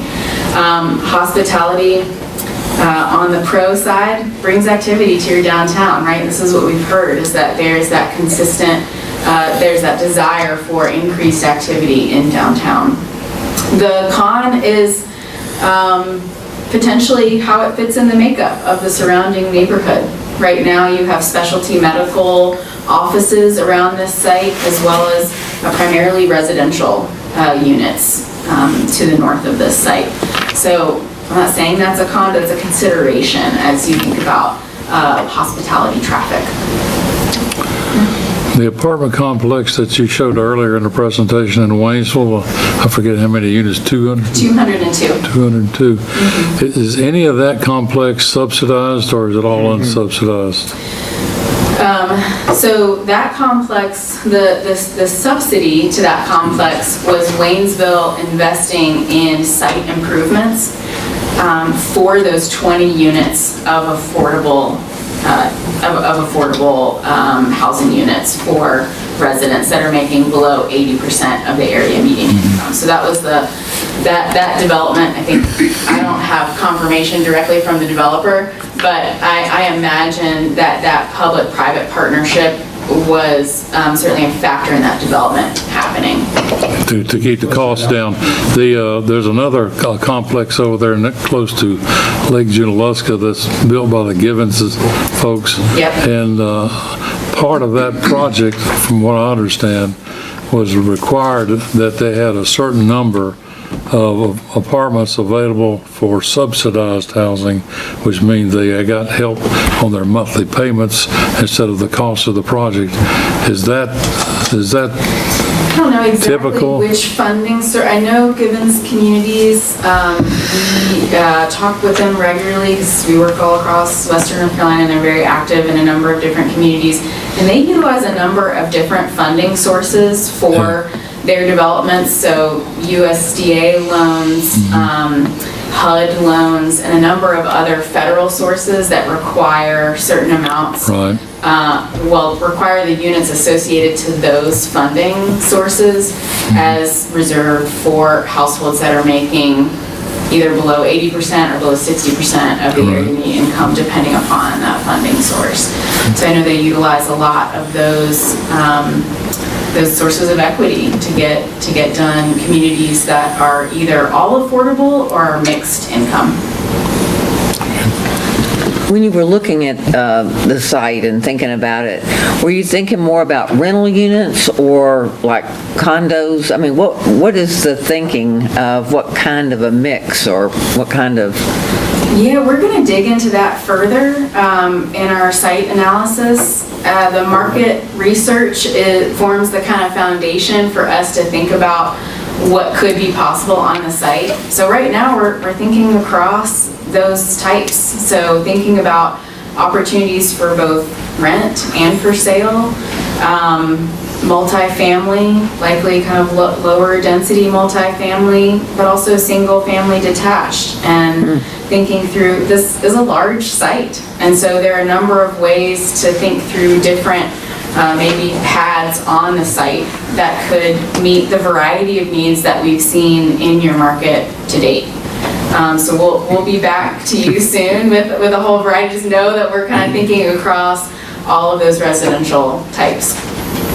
Sir, could you flesh out a little bit more for the council the role that the town, the council in particular, would play in specifying? Our presumption on that Waynesville project is that roughly 10% winds up being affordable units was a requirement of the project. And so when you're talking about a mix of housing uses, that's also something that they would specify if the town is driving that public-private partnership. Here's what we're putting out there for private. The private part of it is who comes and builds it and then ultimately can profit from it. The town's specification of how that happens. Can you explain that process for those council members? Sure. I'll just preface this with, I'm not a lawyer. So there are all sorts of nuances, which you know very well, to the ability, the kind of statutory authority that you as the town of Franklin have to participate in the future development of the site. So if it's all market rate, you don't have authority to subsidize that site, right? A future developer would pay fair market value for that site going forward in order to develop it. If you are thinking about, and we'll consider this as a part of our, as we test out the site, but if affordable housing kind of meeting needs of households that are at those income levels below 80% of the area median income, you do have authority to participate where it relates to those households. And so thinking about the site development that is to the benefit of low to moderate income households in Macon County, then that's where that kind of public-private partnership comes into play. That's what Waynesville did. There's kind of a whole variety of ways that we have seen across the state, towns and counties participating in affordable housing development that include the land, provision of the land at a below market rate, providing site investment, improvement investments like what Waynesville did for those affordable units, Also, soft loans to help bring that development about, especially as we think about multifamily rental opportunities that are funded by low-income housing tax credits. That is a federal source that is the source of the most new affordable units in the state for the last probably 20 years. And as we see construction, insurance, and interest rates continuing to grow, we've seen a greater need for public investment to make those projects occur with their development partners. Well, there's a lot of great information in what you presented here tonight. And my only other question would be, can we get a copy of this for our manager or planner or other folks that could really use some of that valuable information that you've been able to put together? Absolutely. Amy has a copy. It will be made publicly available for anyone. Okay. But also, we're excited to kind of keep diving in deeper in the site and financial feasibility analyses over the next couple of months. But I am always available for any questions. You don't always think of all the questions in this moment, right? So if you're looking back at those slides or thinking through other questions that pop up along the way, then we're available. Thank you. Mr. Guffey. I have some comments and then a question.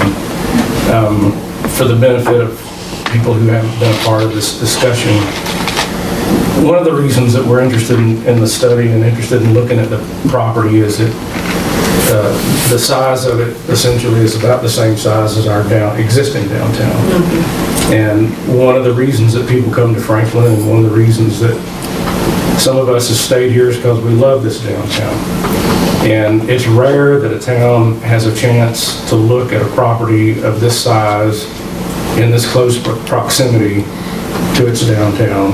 And my vision may be a little bit different than other people's vision, and there'll be a public process around this when we move forward, and it may not turn out like I see it, but I always think, looking down at that property, what a great opportunity to double the size of our downtown. And so in talking about, the potential of the property, I can imagine, I get a lot of feedback about affordable housing. And so, the picture you showed in Waynesville, I don't want everybody out there to think, oh my God, they're going to build these massive housing units, these what people would call low-income housing units down there. I picture it being a place that's got some walkable streets, some mix of housing, eventually some retail, maybe some hospitality. And I'm excited about the public-private partnership because there are a lot of places that a lot of us go to and that we love that are only built in the way that we love them because they were built as public-private partnerships. A lot of the things that people, communities that people love and want to see these days, sometimes that's the only way they can be built. Right. And I would point out that if you want to look at a good public-private partnership, go down to the Historical Society and look at how downtown Franklin was built, how it was laid out and how it was built in conjunction with the state of North Carolina. That's the original public-private partnership here in downtown Franklin. So I'm excited about it. I wanted people to have a little bit of background that we're not just looking at this site thinking big, massive housing units. We're thinking about a whole lot of different things, and everybody's going to have a chance to give their input on that. And one other thing, in terms of feedback from people about affordable housing, a lot of times you think of some of the larger units that we already have around town that are subsidized. But I think your slide that pointed out the struggles of people like firefighters and nurses and teachers. We were, a couple of the staff members and I toured the Lander manufacturing facility the other day and heard about people who worked there who had to start out, when they started their jobs, were living in their cars. Yeah. And people who were still living in hotel rooms. And those are the kinds of people that are already living here and working here who have a tremendous need that I hope we can help. And All of that to ask a question, can you provide a couple of examples, the work that you've done around the state where this kind of project has been successful? In terms of a multi-use project, I would say that most of the, well, I'm gonna call Eric up here and see if he has a few examples. He's been at DFI longer than me and I think has a deeper history of some potential examples to highlight. So the question is, where have we seen or been a part of examples of public-private partnerships, impactful public-private partnerships? Yeah, a few that come to mind. One in this region or Charlotte metro area, the city of Kannapolis. For those that are familiar, the city of Kannapolis, they acquired their entire downtown core from one private property owner. It was a mill village, Cannon Mills. When the mills closed, the private property owner, there wasn't really an opportunity to redevelop that property themselves. The downtown, which was essentially built around the mill district, fell into total disrepair. High vacancy with retail spaces. The city purchased it all. Working with DFI, we came up with a development plan for their entire downtown.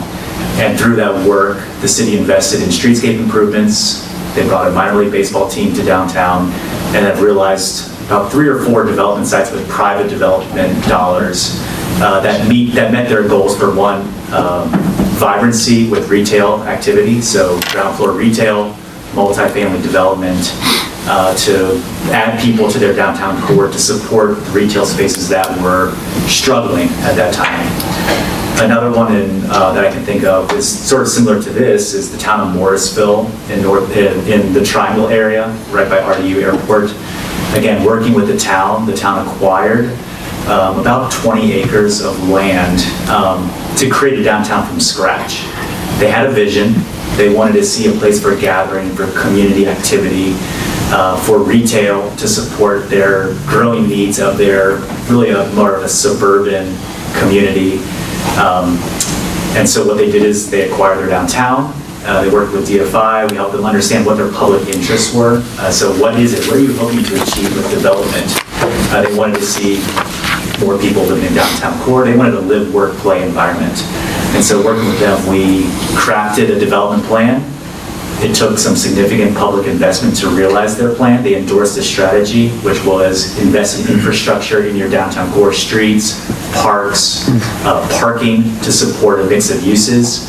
And now the town is developing a town center with a private developer, where the private developer is investing tens of millions, almost $100 million of investment to go along with town investment in parks and streets and parking infrastructure. So those are 2 that come to mind. We also worked with Durham County on an strictly affordable housing development in their downtown core. The county was going to invest in a parking structure, but then they realized that their site had more potential than just the parking structure. They said, we want parking, but we also want to see affordable housing, and we also want to see some other retail uses, like a daycare and potentially a grocery store in their downtown core.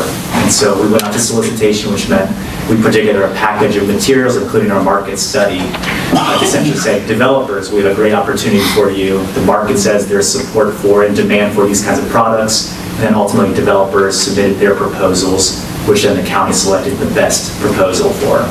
And those 2 projects in downtown Durham are now under construction and almost open. So a few, we've also been focusing in Western North Carolina and Buncombe County, not anything that's broken ground yet, but developers have been selected for affordable housing developments. So a wide variety, both mix of uses of market rate and affordable housing projects. Well, thank you very much. We could probably take a whole meeting and talk about this. It's so fascinating and interesting and such a big demand. And we look forward to October when we'll be able to put some meat on these bones and see where we are. But thank you. Does the board have any other questions that you'd like to ask? If not, we thank you so much for taking the time to be with us, and this presentation was really good. Thank you for having us. Thank you. Look forward to being back soon. Yeah.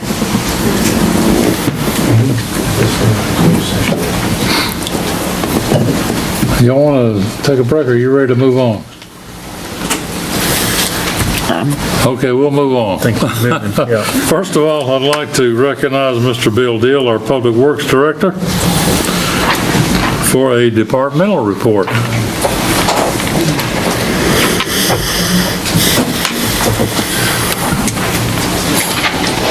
Thank you, Mayor, Town Council.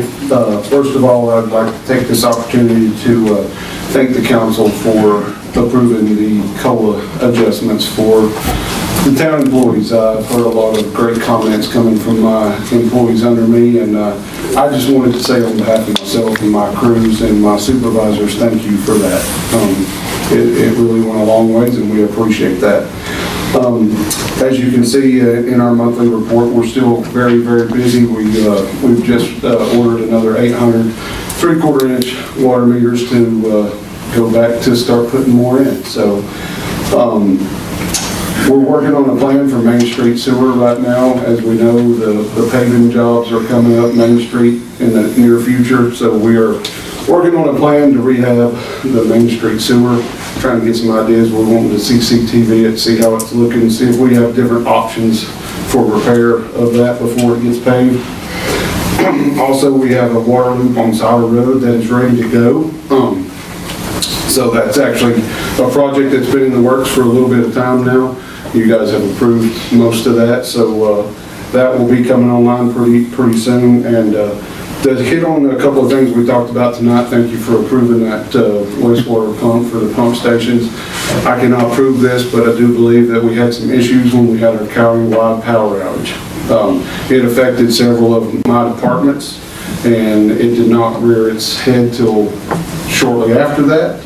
It's just very odd that certain things happened after that. So, as you know, we were without power for several hours, and was able to run our bypass pumps at some of them that we had online, and we continue to operate. So also we've got several capital projects that we're working on right now, some that are coming through the finance department that are generator out at Prentice Bridge at a pump station down there. So as we keep seeing more and more of these power issues, and we want to be able to continue to keep our infrastructure working properly, and this is one we put in the CIP for this year and got another one planned for next year. So a lot of things are happening within Public Works, and some of these guys back here behind me will clue you in on a few more of those projects that we all work really closely on, so I won't steal their thunder. I'll let them talk about it. But as a whole, we appreciate what the town council does for us, and we look forward for moving forward, getting things done in 2025. So, any questions for me? Anybody have a question for Bill? Thank you. We'll let some of that thunder come up here. We'll ask Kyle Paquette to come up and give us a update on our water treatment plant.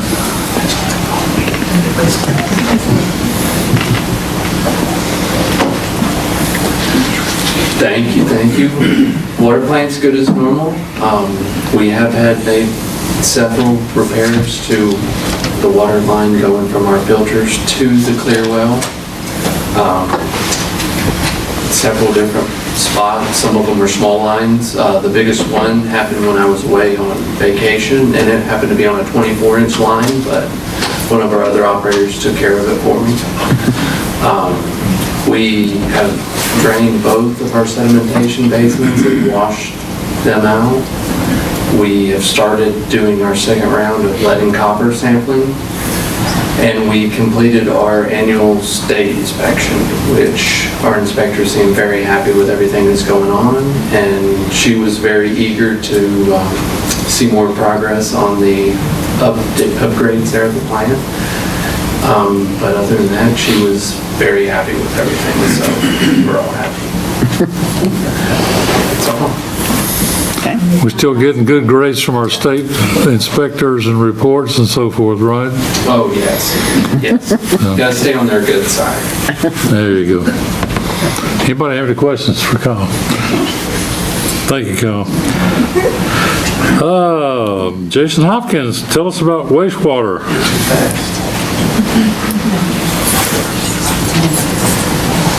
Ladies and gentlemen of the council, I'll touch on the elephant in the room that most of you all have probably seen in the Franklin press recently, the cyanide violation for the landfill.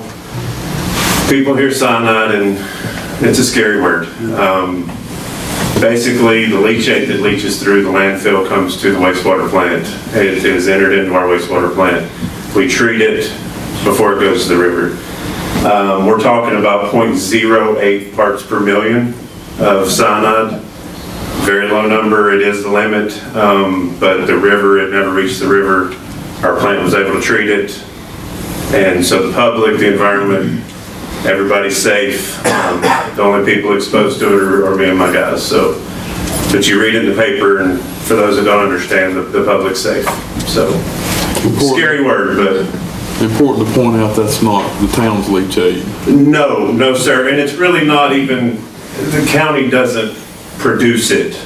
It's cyanide's in tomatoes, it's in the ground, it's in our clothes, garbage bags, it's in the manufacturing of just about everything. So everything we throw away goes in the landfill, has cyanide in it pretty much. So it's not like they're producing it either, so.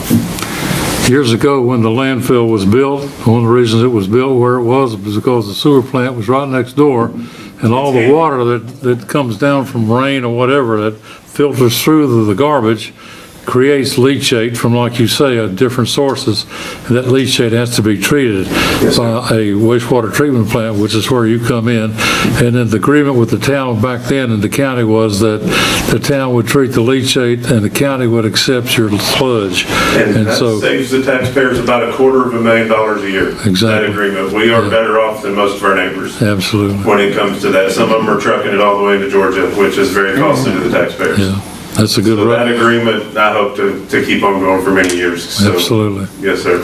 Those microscopic organisms are handy. They can break the cyanide down into nitrogen and carbon and oxygen, and they break it down into its pieces and use it for energy. So it never reaches the public. So we're safe there.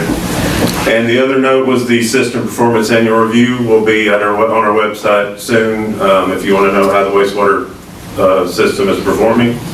Our efficiency seems to get a little better every year, and that's the goal of our team. So, any questions? Or? Good job, Jason. Anybody got a question for Jason?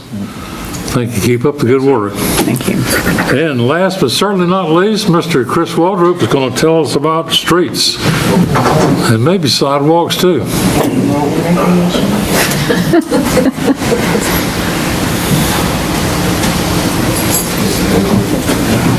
Mayor, council, thank y'all for having us this evening.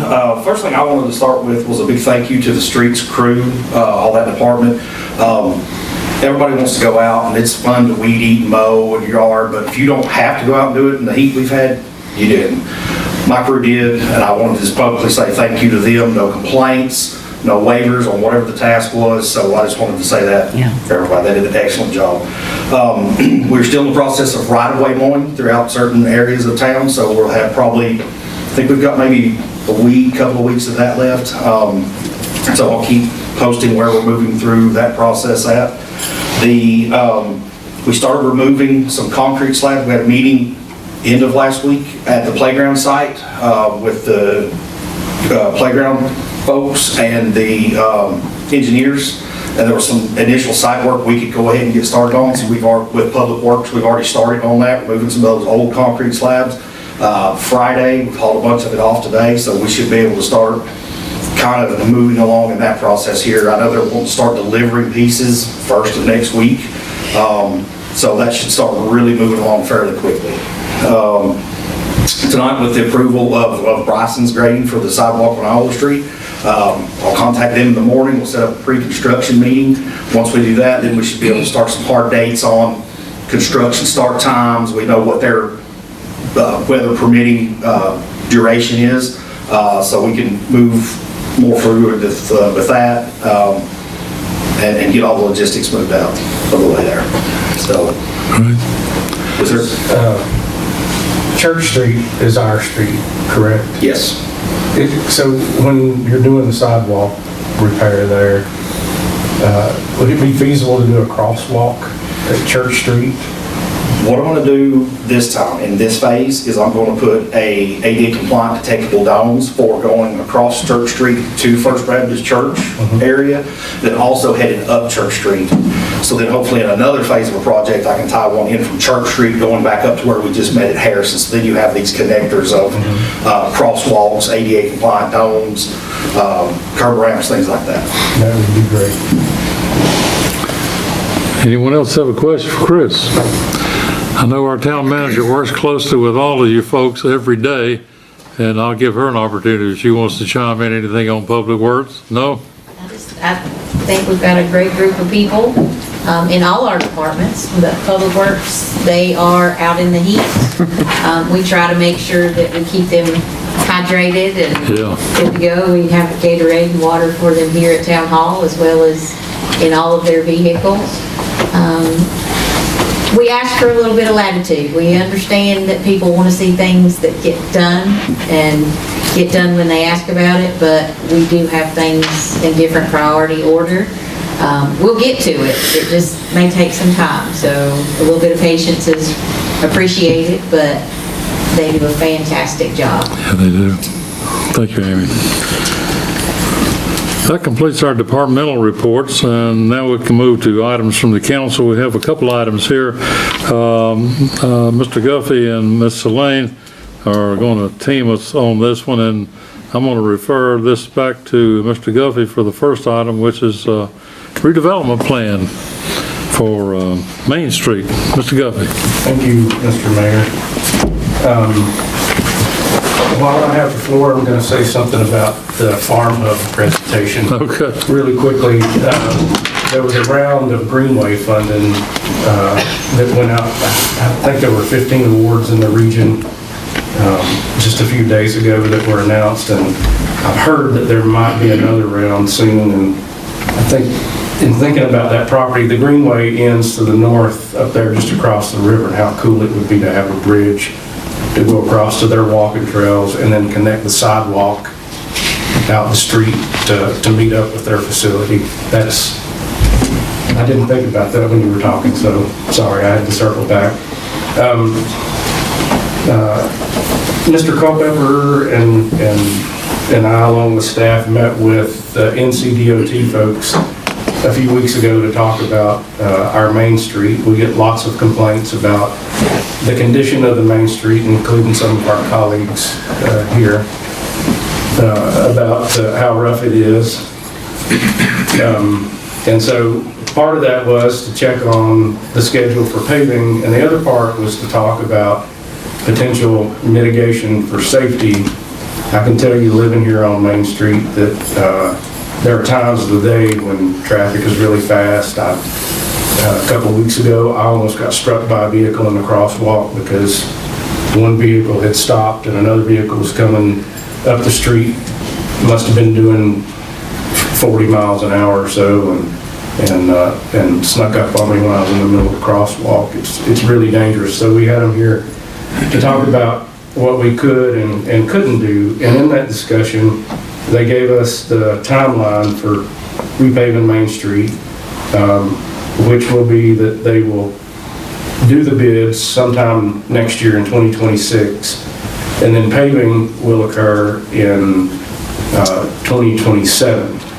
And in that discussion, some of the things we talked about was, our Main Street is at a disadvantage in terms of outdoor dining and some of the beautification that we can do because of the width of the road in comparison with the width of the sidewalks.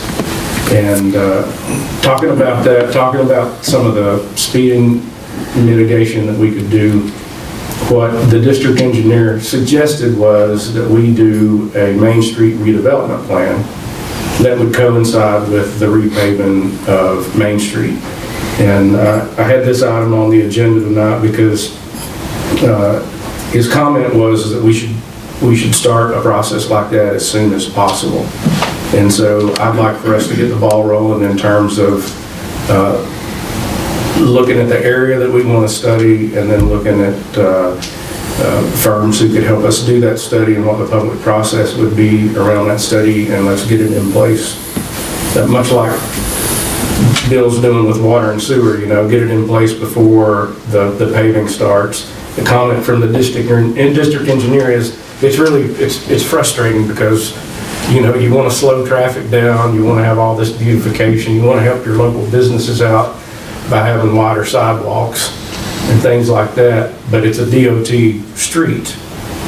And My favorite comment out of that meeting was the district engineer who claims he plans to move his family to Franklin, so I guess he's got a vested interest, said, we own the street, but it's your town. And so you should develop this main street the way you want to, and the way to do that is to have an adopted plan in place, and I'd like to start the process. Could you get with our manager and kind of map out a plan and a timetable and all the things that would go into getting that started? If you would work with Amy, I'm sure she has resources. Maybe some other folks might be willing to pitch in too, but if y'all can get together, put something together like that, and maybe the board could take it up and move forward with it. Absolutely. Thank you. Now, the other part of the presentation is to talk about beautification, and I'm sure that Miss Elaine is more beautiful than Mr. Guffey is, so I'm going to ask her to pick up on that part of the presentation. Rita? All right now, Jack. A couple of months ago, we all talked about the need, and I want to first say how grateful I am to Chris and Bill and their team for all the work that they do to keep the main, and Geo, that keeps the main street as good as it is, or it keeps downtown Franklin as good looking as it is. But we've talked about that there were some more resources that were probably needed and some specific things that we thought were needed. And I sent out, Amy and Sarah met with the Merchants Association, and they came up with some things that they thought would be important for downtown beautification. And then council members as well gave input about what they thought. And so in mid-July, I sent an email to Amy about what the consensus of that was. And basically, we feel like it needs to be, the beautification broken into two parts. One would be stuff that we need to do now and stuff that we are doing now, and then for maybe in the springtime. And so the first part of it is thinking through that we thought that more time was needed.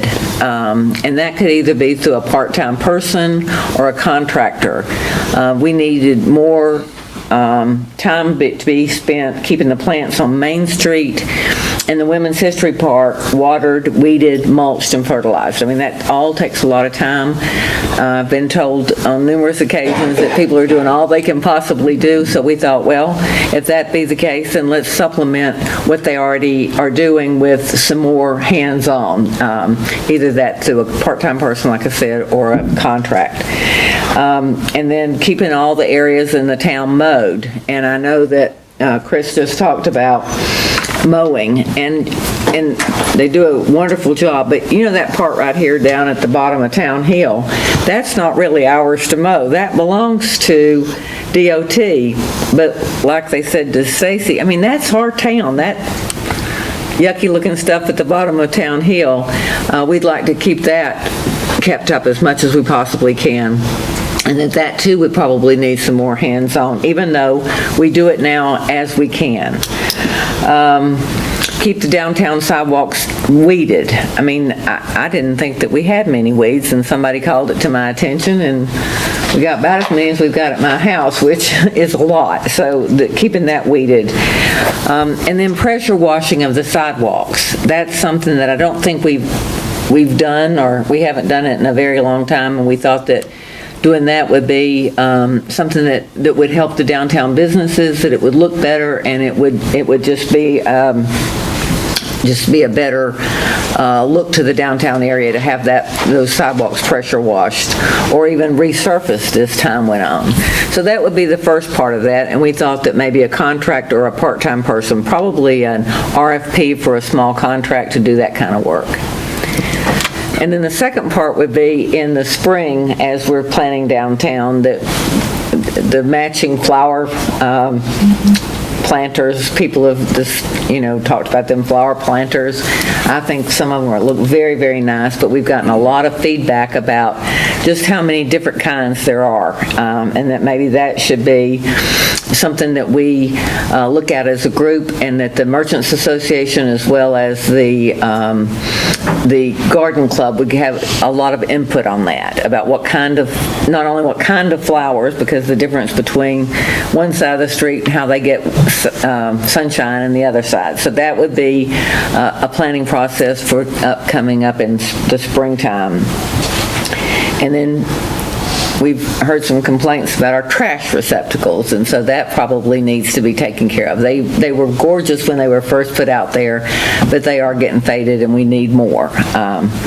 So that's, and then trying to think about planting some trees in the bump outs. Now that might end up being part of the redesign for downtown, but we could do some trees, small trees that didn't have roots that made the sidewalk go up. That could be something that could be done in the downtown area. So I sent this out to all of our council members and I got some feedback, and so that's the presentation, that we think it's a two-parter, a spring thing, and then that we need to get some more help to Chris and Bill and Gio for the downtown area. So I got other colleagues that gave a lot of input.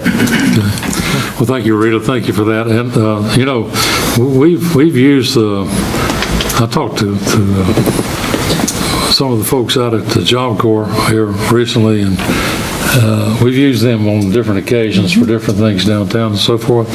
So that might be a resource that we may want to talk to them about doing some additional work, but hopefully we'll be talking to Keith sometime in the next week. I'll find out if they've got any resources that might be able to help us from their folks, but appreciate your work on that, Rita. That sounds really good. Okay, Mr. Guffey, we'd like to talk a little bit. Robbie had something. Oh, Robbie, you have something? I just wanted to thank Rita for work on that, and then I was in agreement with this being maybe a contract. That way, if this evolves, say we do end up with a greater downtown or more work that go along with that, that can be something that we can pivot and year to year have a new staff. We don't have to have the equipment on hand for, if we get a part-time person, then anything that we try to do, then we're gonna have to purchase that equipment, find a place to put it, have a desk or a place for that person to have meetings or whatever needs to happen. So I was in favor of this being a contract work.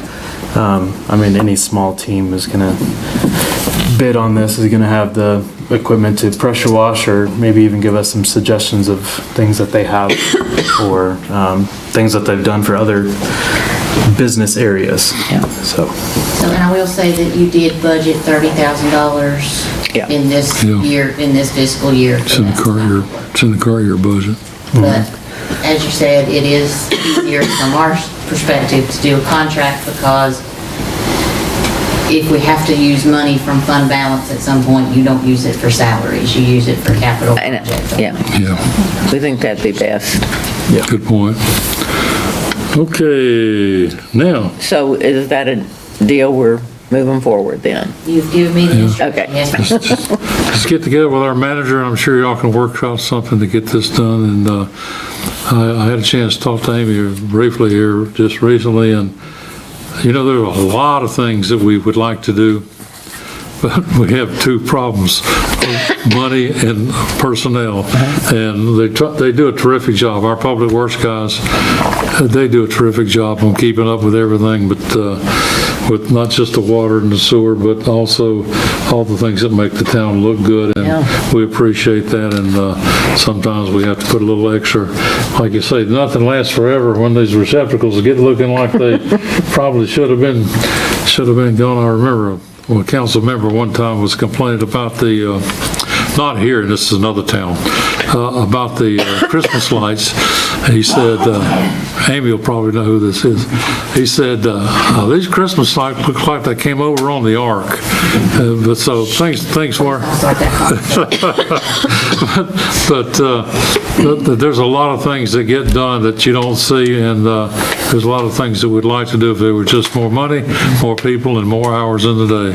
But we appreciate everything, and we appreciate the input from the board in supporting our folks and trying to find some ways to help them do their jobs even better. And I So do thank want to, again, say thank you for what's been going on at Women's History Park. I know that has not been easy and all those new plants going in, so we're grateful that you figured out a way to do that, and I'm just grateful for that. Thank you. Mr. Guffey, you want to talk about affordable housing? Yeah, the way it's worded there is not exactly the topic, but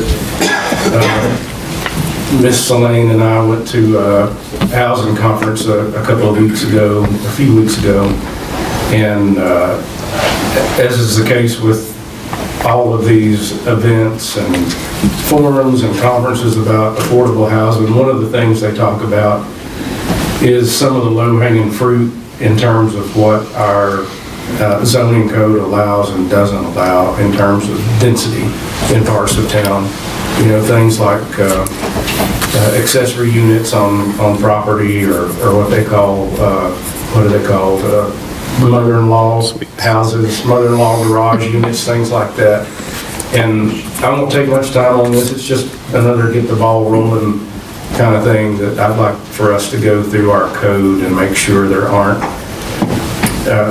and see if there are ways that we could either change or eliminate some of the code that makes it easier for people who already live in town to do things that would increase the amount of housing stock and the level of affordability. Thank you. And the last item we have, and maybe some other items from other members of the board, but the last item Mr. Guffey wanted to talk about briefly is our town planning board. Yeah, mostly I have a question for the attorney.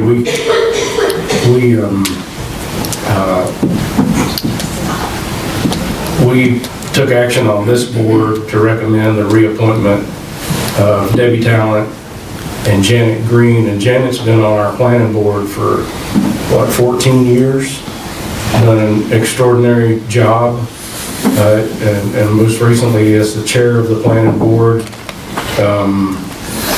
has experience as a county commissioner, is a building owner, and a landowner, a business owner for almost 50 years.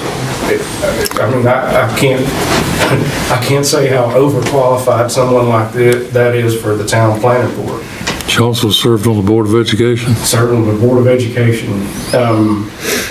So my question is, I understand that there are some appointments that we have open, and I've talked to Janet Green. Janet's willing and wants to continue to serve on the planning board. And so I've asked John to look into whether we could use one of the appointments that is available to get Ms. Green back on our planning board. Mr. Attorney, you have some comments on that? Yes, sir, I do. Well, I would also want to make sure with Justin that you jump in if I'm talking out of turn about anything about, especially in terms of the personnel that are on the current planning board / board of adjustment. When you look at state law for this, it specifies that the very little about who the town can decide to appoint for its membership to planning board / board of adjustment. If you're going to exercise extraterritorial jurisdiction, which you do, then it specifies that those appointments have to be folks that live in the ETJ, and they have to be appointed by the county commission. I don't see any equivalent provision going the other way that says you are prohibited from making an appointment of somebody who does live in the ETJ to positions on the council that you, on the board that you appoint. And so I believe that there's an alternate position that's appointed, that's a town appointee, right, Justin? Yeah, there's an alternate position for the ETJ and the town, which are both vacant. Yeah, so it's clear that the alternate appointee for the ETJ is also a county commission appointment, that the alternate position for, that's a town appointee can be somebody who lives in the ETJ, as Mrs. Green does. So I don't think there's any prohibition in state law that prohibits you from appointing her to the alternate position Alternates by state law have served on the same terms. They just don't have the authority to vote on things when the person that they are not the alternate for is present. So it's, and there's no other prohibition that I find in the rules of procedure that the Planning Board and Board of Adjustment has adopted that would prevent her from continuing on the role she has played as board chair. With all that experience she's got, and it's a difficult thing to chair, without, in the absence of a prohibition, she would need to be reappointed as, reelected by the membership, but she just was, what, 2 months ago, Justin, as board chair? Yeah, we, by our bylaws of the planning board, we have to have elections every June. Elections came up and Janet was reelected as the chair, and then previous next month when the county had made their elections on who they wanted to be on our either ETJ members. Can you clarify, so if we were to reappoint her to the planning board, there wouldn't need to be another election for chair, technically? I think it would be the cleanest thing, just to clarify, she's now in a different seat than she was in. So there wouldn't, there should be. I think so. I mean, I think it's essentially the same composition. In our bylaws, it says whenever there's a vacancy in a position at the next meeting, have a special election to fill those vacancies. We didn't meet in July, so at the next meeting, if we have a vacancy, we have to have an election. It is the board by its votes from its membership to do that appointment to that office. Well, let me make sure I understand what you're saying. If a person is selected to be an alternate representing the ETJ, that they must live in the ETJ? Yes. And they must be appointed by the Board of County Commissioners? Yes.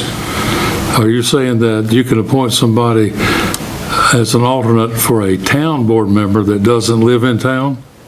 State law doesn't say you can't. Have y'all checked with anybody from the School of Government to see if that's possible? We certainly can. I'd like to make sure if the board takes action on this that it would be on very solid ground if you want to go that route. But I've never seen that particular setup, but I'm not saying it's not happened, but I'd like to make sure that we're on solid ground before the board takes action to do something that we may have a conflict with someone over. We want to make sure that the planning board does what the planning board does. We have some very good members on the planning board. I certainly was disappointed that Ms. Green was not reappointed, because as you say, Mr. Guffey, she's done an outstanding job representing the ETJ and the planning board and the town and the county in various capacities. And for the life of me, I don't see why she wouldn't continue to serve. She's a good resource, and I hope we can work something out. I just want to make sure that we're on solid ground as we move forward. I want to make a further comment. I hope that the new planning board won't be seated until we resolve this issue. Because, and you know, this board's done a really good job. I think our relationship with Macon County is probably the best it's been in years in terms of the relationship between this board and the county board, and I'm highly disappointed at the disappointing process for our planning board. Not only that Janet wasn't reappointed, but that potentially there's an appointment to the board where our staff has had some issues with that particular person. And I just want to go on the record and say that I think anytime that we have interaction like that, where we've got some sort of board where the county has a role in appointments, that it should be a common courtesy to reach out and vet those candidates before they're appointed. And I think communication is the first step to make sure that your left hand and your right hand know what's going on. If we're going to be partners, then both entities need to be up to date on what the situation is with individuals and appointments, and make sure that we keep the communications open. I think the town's done a lot to try to build that relationship. I hope the county will be reciprocal in that same effort. Thank you. Mr. Tompa. I'm just going to piggyback off the planning board. I just wanted to follow up with John on the public comment being added to the current process. I just wanted to get an update on where we are with that. So those, the amendments to the UDO that would add that layer of comment period in front of the planning board for rezonings are pending, along with a number of other things. So it's in the pipeline. You have referred it to the planning board for their comment as you're required to before you adopt it as an amendment to the UDO. So it's on the way. It's one of the items to discuss. It'll be at the last meeting. We didn't have a chair, and our vice chair was out of town. We didn't have a meeting. Gotcha. Is there additional cost incurred with that for when we have to advertise for that comment and everything? Okay. Yeah. There is, and it'll come back to you for final action after it's been, you'll get eventually get a recommendation back from the planning board about it. You'll advertise it for the public hearing that you have. And so you've got another chance to think through it and discuss it. But I think it's definitely worth that additional expense so that when rezonings happen, there's any study of it that the planning board's done is at a public meeting that has notice. But if folks, I just have heard it with all municipal clients that do zoning that I work with, this thing happens where the final legislative action has come to you and you've had to give specific mail notice to the surrounding landowners, and they show up hot as pistols because they never heard about the thing before. So trying to go above and beyond what's required by state law to make sure they know they can come register their thoughts about it at the planning board, and before it gets to you all and nobody had any idea anybody had a problem with any step in rezoning is what I think would be well worth it. Well, we rely on them for their expert opinion, and for them to have a stakeholder input is just going to make that opinion even more valuable. More valuable. Right. Yep. Mr. Lane, do you have anything? Mr. Collins? No more. Yeah. Mr. Lewis? Oh, other than if we're talking about garbage receptacles and planters, I think it'd be neat if they sort of blended in with the design of the lamp posts and the street benches that are already there. I mean, just my 2 cents. Right. Thank you. If there are no other items from the, is there, Mr. Guffey? Is there, yeah. There's always one more item from Mr. Guffey. More, sorry. The park naming. Item E was I wanted to bring up the naming of our skate park and our future playground. I was wrong. I was against calling it Sunnyside when I first heard it because I Googled it.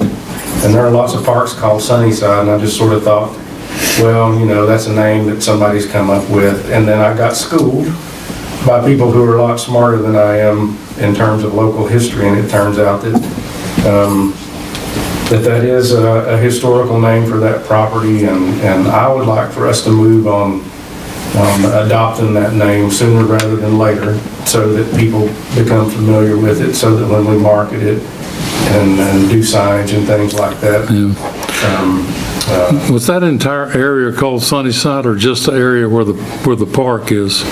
Do you know what the boundary was? I would say Barbara thought that whole area was more. She had a real interest in that area up there. I remember her talking about it several occasions. Remember, she was wanting to do that revitalization project and that neighborhood. And that was, let's make sure we put this on the agenda and get all the information we need for the board members, so that the board, if they want to go ahead and make that official, we can do that at our next meeting. Mr. Tompa. Ms. Rita can go first. Why not do it tonight? Because, we can't. Well, I think you did adopt a naming policy in the past. Oh, that's right, we did. So we need to make sure we're in it. Oh, that's right. Because I was hopeful maybe even Friday that we could use the name when they do the groundbreaking. I may slip it into my comments. There you go. That'd work. I noticed we had quite a bit of comments and things on the Whitmire property project on our Facebook page, and just coming through the comments, there's quite a few asking, where is this? So I think with the amount of investment and also just this area that we want to be awesome, I feel like as we progress and get closer to completion, that we just have some education on where this is. It can be real simple, but just repeated, just to make sure especially our local people know this park exists and that it's a town park and not a county park. Signage would be good. Yeah. So I know some people were saying, you have that and you're investing all this money, why not update this park? And it's, well, that's a county park and this is a town park. Just some of those quick education pieces. Sometimes it's hard for people who don't work closely with us to separate what's county, what's town, and I'd be very surprised if you asked most people who owns Main Street, they would say the town of Franklin instead of the state of North Carolina. But this is some of the things we have to deal with. Does everybody get the notice on the groundbreaking for the project at the Whitmire Sunnyside property? Yes. Okay. I hope you all can, if you are available, can make it to that. And we'll make sure that you're recognized if you're able to be there. Do you have anything else on that, Amy? No, sir, just a reminder that it's Friday the 8th at 4 o'clock. Friday the 8th at 4 o'clock. Rain or shine. Rain or shine. Our next town council meeting is scheduled for Tuesday, September the 2nd, instead of Monday, September the 1st, being that is Labor Day. And our policy is we always meet the day after if it falls on a holiday, so we're meeting on Tuesday, September the 2nd, instead of Monday.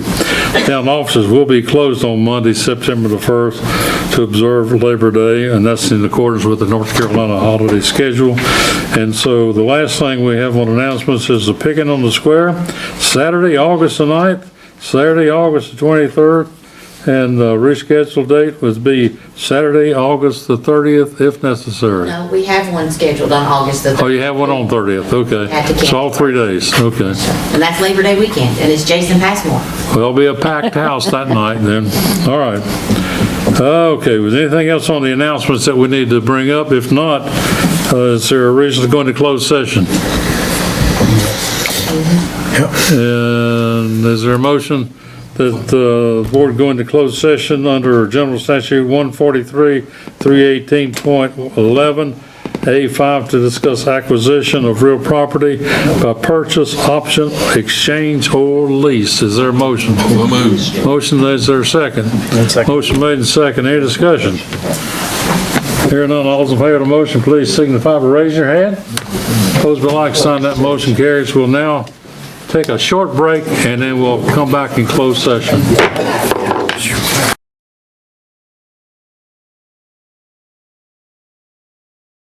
We're back in open session again, Mia. And we have no thunderbolts to give you, so after we get everybody in, is everybody here?